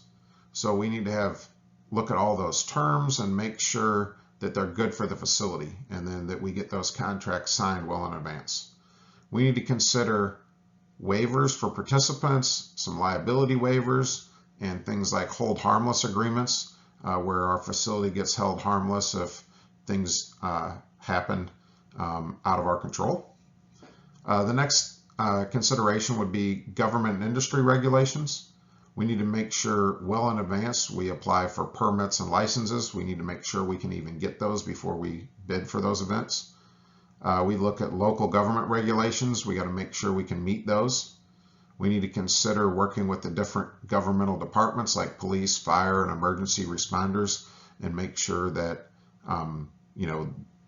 we don't have to close down the streets to work with the street department, or our parking situation, if we're going to host this major event, doesn't turn into something that we can't handle. So we got to look at some of those different things. Risk management, another big concern. We need to analyze and determine our risk management strategy that's specific to this event. Many injuries and lawsuits can be prevented with appropriate safety measures, and we might have to do some different safety measures for a specific event that we don't always consider in our facility. And then we need to have a pre-event checklist and walkthroughs to make sure that if we've had to do different setups for the event that aren't normally done for the facility, that we have everything set up, things secured and ready to go. And then when we consider insurance, who's going to purchase the event insurance, the different riders that are needed, what type of specific policies does this event need? Are things that are normally covered under our facility insurance going to be covered for this event? Do we need to raise different coverages and things based on our own policies? Event marketing is another big part of running special events. So when we market special events, it is an important strategy to increase revenue through selling tickets, merchandise, concessions, and basically the overall marketing mix. It's critical to correctly identify your target market for the event and determine if there are enough people in your specific demographic in the area that's close enough on the date that you plan it that are going to attend the event. So I know we've discussed marketing in the past, but we got to remember that this needs to be focused on our specific event. So you can provide a variety of ancillary activities or events that kind of wrap around this that can be planned and added to help increase the value or market or increase the attendance and revenue for a special event. These could be pre-game, in-game, and post-game activities. It could be a concert or fireworks around a game. It could be giveaways of t-shirts or bobbleheads or autograph signing. So we went over a lot of these different things, and you guys even came up with ideas. But think about your advertising and promotions for each special event. You might include things on TV, radio, newspaper, ads, billboards, internet, social media, marketing, all kinds of different things. You might even use event promoters where they can promote this specific event to their specific. You generally hire an event promoter because they have a tie-in to your target market and they can increase attendance at this specific event. So that's something that's a little bit different that we haven't talked about before. When you're marketing an event, make sure all this stuff is very specific to your event. And then event sponsorship's different than your facility sponsorship. You're just trying to increase event revenue. And you're going to do that by acquiring a variety of event sponsors. You might name the event, have exclusive rights to the event, corporate sponsorship of the event, special event rights, and that could be special tickets to this event only, on-field promotions for this event, pregame with the coach, the team, the people that are putting on the concert. You might get a table at this event. So it could be things just related to this event.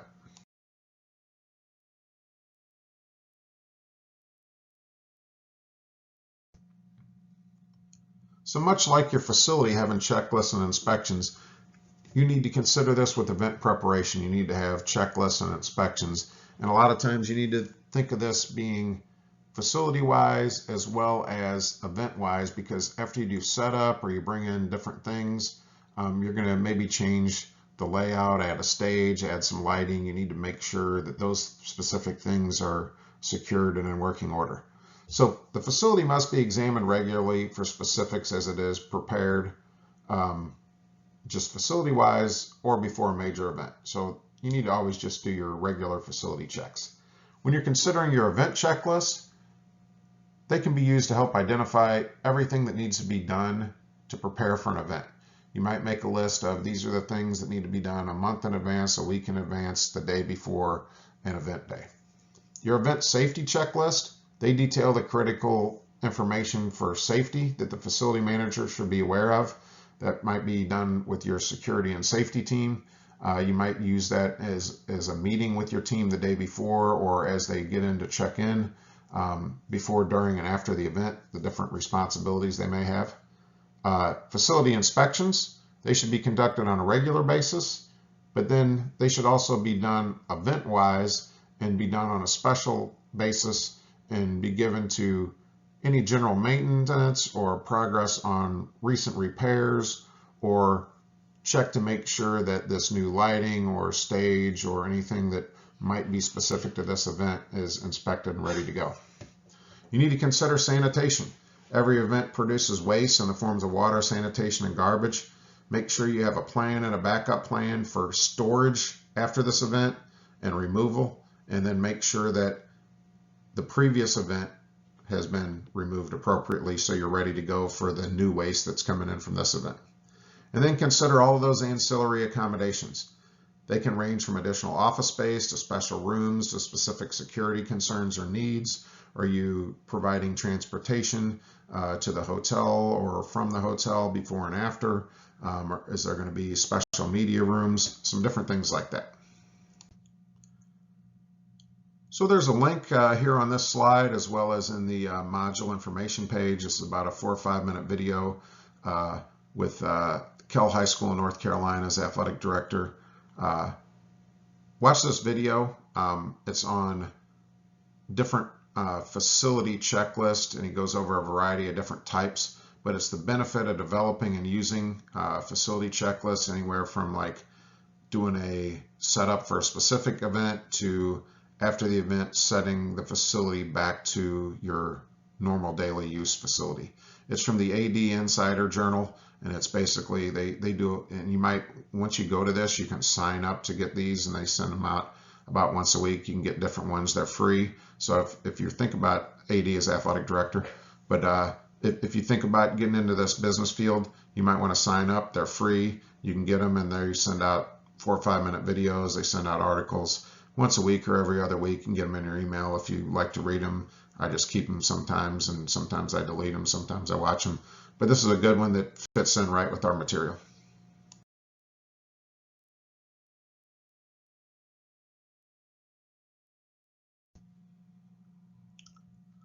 So we'll got a couple more slides information about event preparation. Let's talk about some additional considerations. One thing that's most often overlooked component of an event is where are you going to store everything? So where do you warehouse the equipment? So when people come in for an event, do they have specific equipment? Do they have it on trailers? Do they need to bring it, put it inside?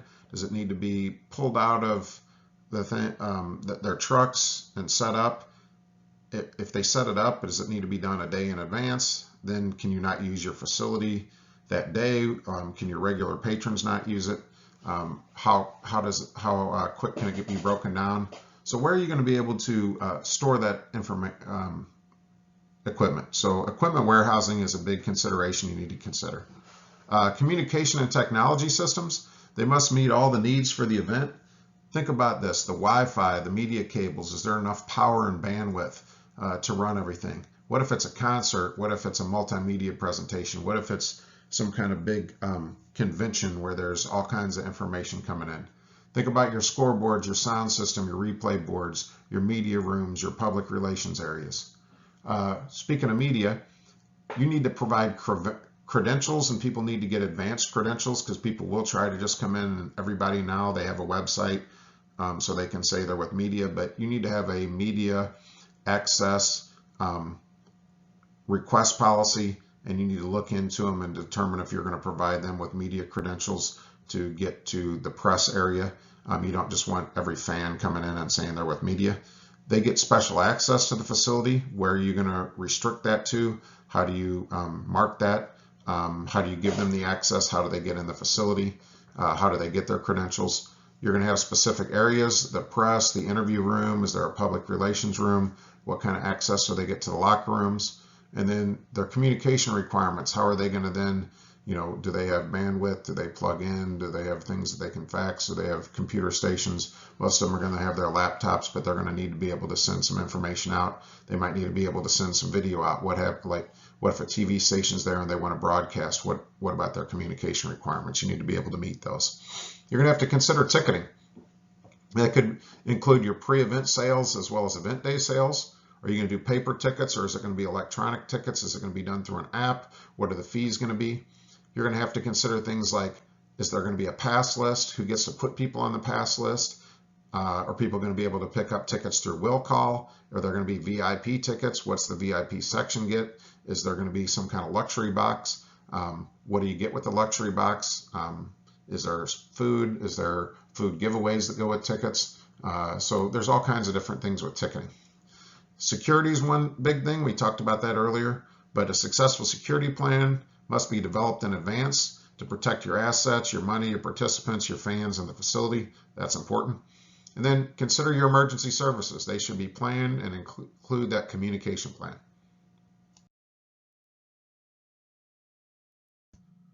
So our last slide of event preparation material before we go into our assignment, event preparation considerations. Parking and transportation, concession and food service, and alcohol are three important concepts to consider for event preparation. So when we talk about parking and transportation, where is it located? Is it on the street? Is it in a garage? Is it a paved area? Is it gravel? Do we own it? Is it owned by other people? Will the traffic affect local neighborhoods? And if so, is that going to cause an issue? Do streets need to be shut down? How do we handle that? Do we have to get a permit in advance? Does it cost us money? Is tailgating permitted in parking lots? Do we own the parking lots? How's that going to affect the local neighborhoods? Do we need to provide security for that? Is there going to be a separate bus or large vehicle parking area? What about a ride share drop-off and pickup areas? Do we need to block those off?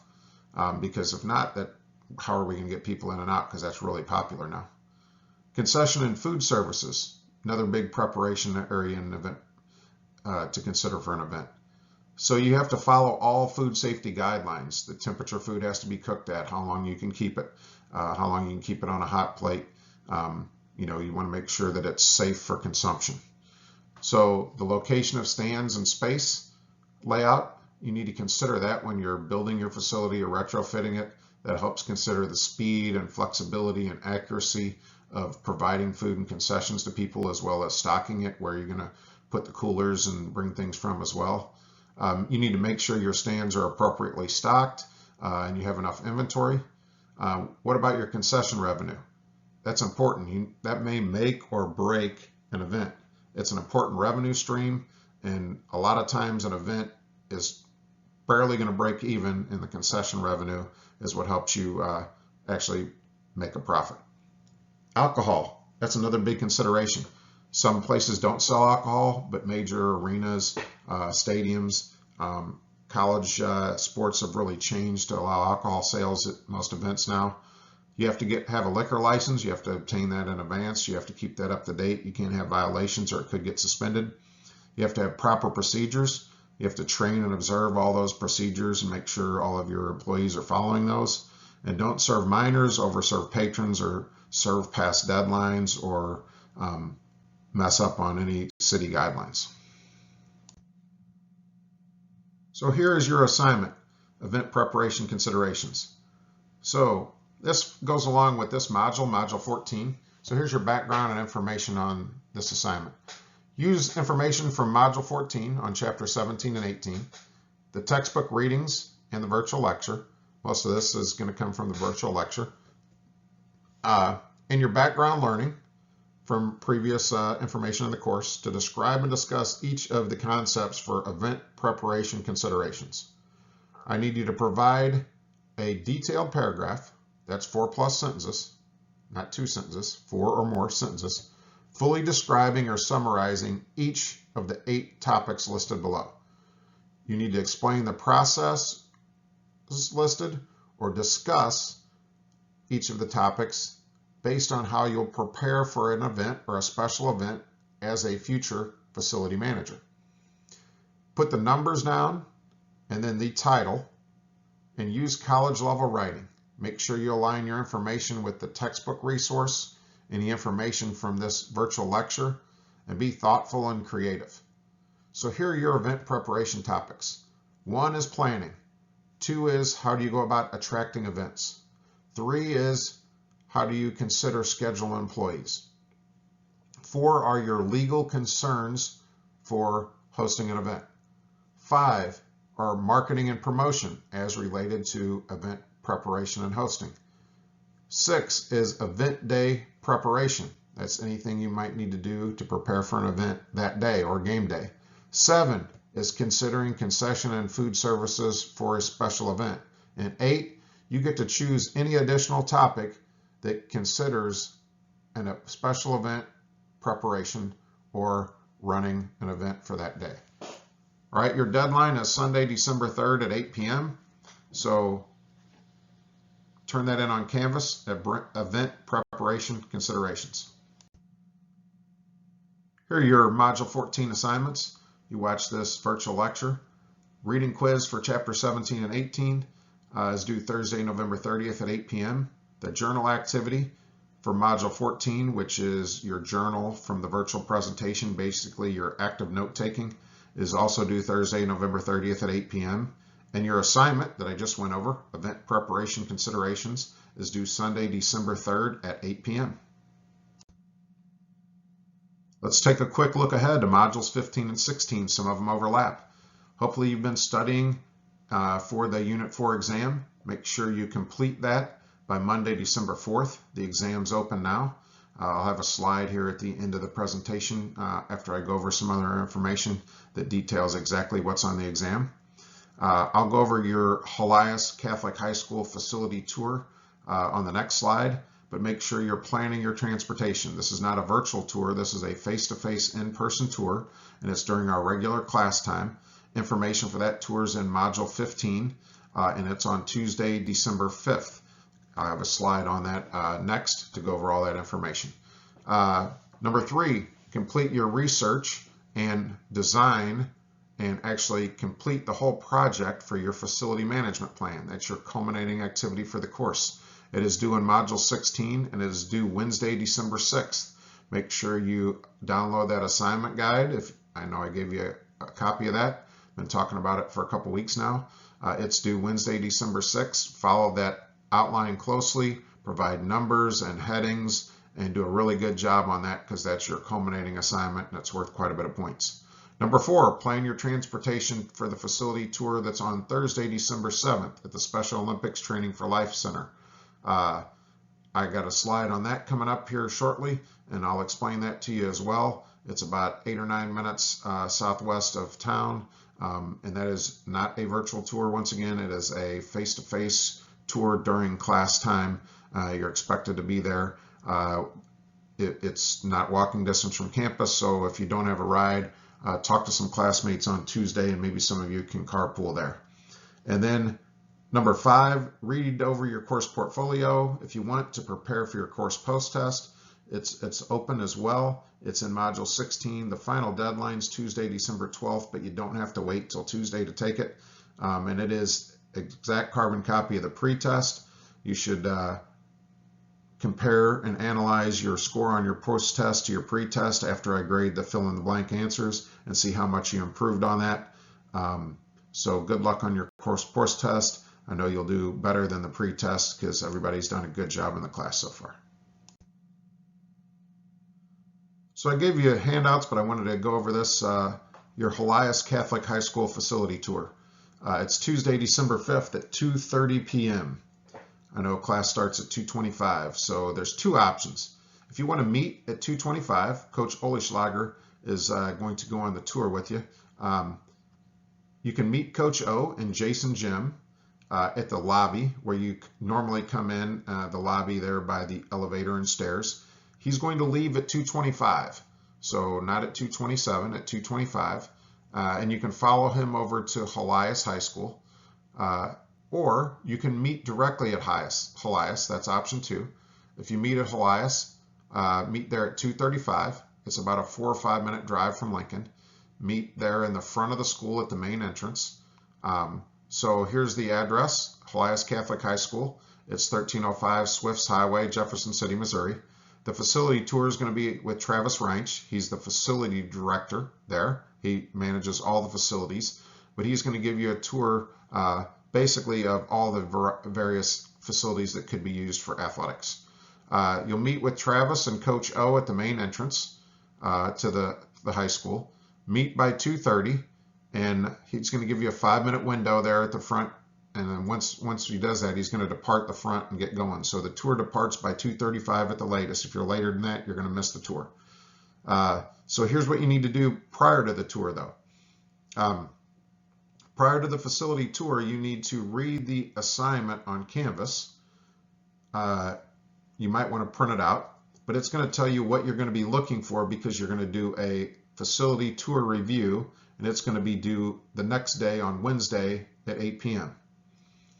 While you're on the tour, you need to take 3 pictures. They need to be selfies, so it needs to show you.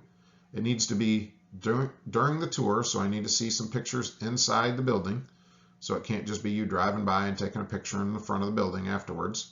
And I'd like to have at least one with Travis or Coach O, so I can see that you were there during the tour. Showing various areas, and then you're going to upload those into Canvas. I have it open that you can put up as many things as you want, as many documents as you want. You'll complete the facility tour review questions and upload those 3 pictures and those facility review questions and upload those all to Canvas by Wednesday, December 6th for the facility tour. So that's your information on the Helias facility tour. It's Tuesday, December 5th at 2:30. It's in person. You have option 1. You can meet Coach O in the Jason Jim lobby on 2:25 and follow him over, or you can meet at Helias High School at the main entrance at 2:30. So this is going to be your assignment. I know I told you to look it up in Canvas, but the Helias facility tour review, it's due Wednesday, December 6th at 8. You're going to provide the name of the facility, the name of the person who gave you the tour. You'll upload your 3 pictures of selfies, and you're going to complete the facility tour review, listing of 10 important ideas or concepts. So you're going to provide a list of 10 very specific and distinctly different important ideas or concepts that directly relate to athletic facility management that you saw on the facility tour of Helias Catholic High School.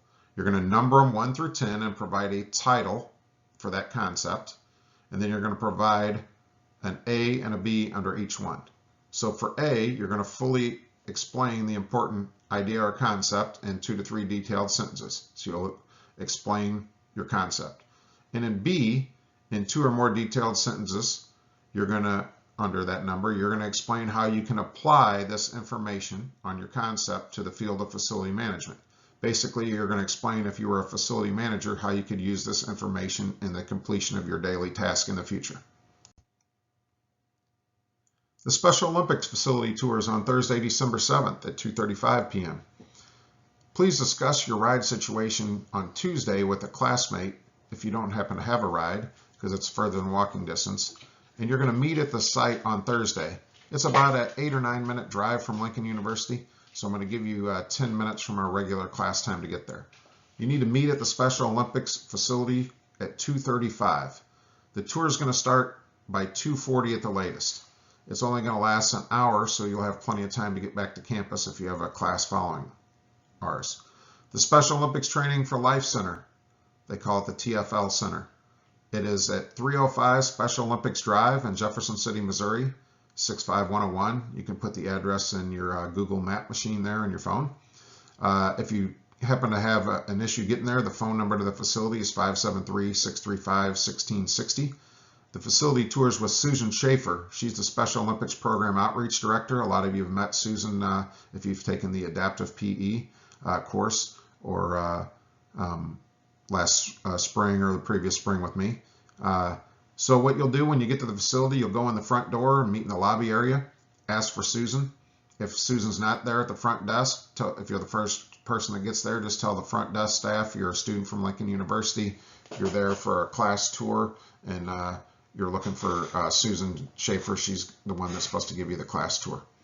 So your Module 15 facility tour assignment, once again, take 3 pictures or selfies during the facility tour showing the various areas and upload them to Canvas. Ask first. You might not want to get anybody in the picture besides yourself and maybe a classmate, possibly Susan, but you might not want try not to get any of the participants in there because a lot of times that's inappropriate. Make sure, just like the last one, you read the assignment on Canvas prior to the tour. I'm going to give you a quick update here, but you might want to remind yourself what you're looking for when you're there. The deadline for your Special Olympics facility tour review is Friday, December 8th at 8 p.m. You'll turn your selfies in there on Canvas along with your Special Olympics facility tour review. So what does this assignment look like? The Special Olympics facility tour review, similar to the last one, you're going to provide the name of the facility, the person that gave you the tour. You're going to upload those 3 pictures or selfies that include you with different areas of the facility and possibly Susan or one of your classmates. Complete the facility tour review to list 10 important ideas or concepts that directly relate to community recreation facility management. And that's going to be from this tour of the Special Olympics Training for Life Center. You're going to number them 1 through 10 with a title and then provide an A and a B under each number. So you're going to fully explain the idea or concept in 2 to 3 sentences. And then in 2 or more detailed sentences, you're going to explain how you can apply the information to this concept, but in the field of recreation facility management, possibly in community recreation facility. And you're going to explain how you could use this information to complete your daily task as a facility manager. I know there were a lot of slides today. I wanted to give you information on the facility tours and everything, and we sandwiched 2 chapters in for today. This is the last one, just basic information on the Unit 4 exam. Material, chapters 14, 15, 16, 17, and 18. The 2 days we had before Thanksgiving break, and then our 2 virtual tours. The Unit 4 exam is open now, and after you've taken this virtual lecture and done the assignments for this, you'll have all of the content, so you can feel free to take it anytime between now and the deadline, which is Monday, December 4th at 8 p.m. There are 42 questions. There's a 90-minute time limit, so a little bit over 2 minutes a question. Our standard test type, a variety of multiple choice and true and false questions, as well as some fill in the blank and listing questions. Our normal test safeguards, there's no backtracking, so once you lock in an answer, you can't go back and change it. The questions and answers are randomized. You have that time limit. So your normal suggestions: try to study before you take the test because you won't have time to look everything up. Try to prepare just like you would if the test was in person.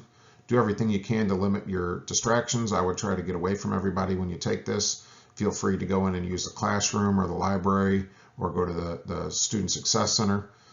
You can use your textbooks and documents and all of your lecture material, but like I said, you won't have time if you don't study to go look up every question. Try to get a stable Wi-Fi, because if your Wi-Fi goes down once you start, the time limit starts, it doesn't start over. I would try to get wired in or really stable Wi-Fi, and try to use a device instead of your phone. So good luck on the exam. This is the last slide. Hopefully you enjoyed the video lecture. Sorry I couldn't be there in person. Enjoy those facility tours, try to get something out of them, and make sure you're working on all of your Module 15 and 16 assignments. See you next semester.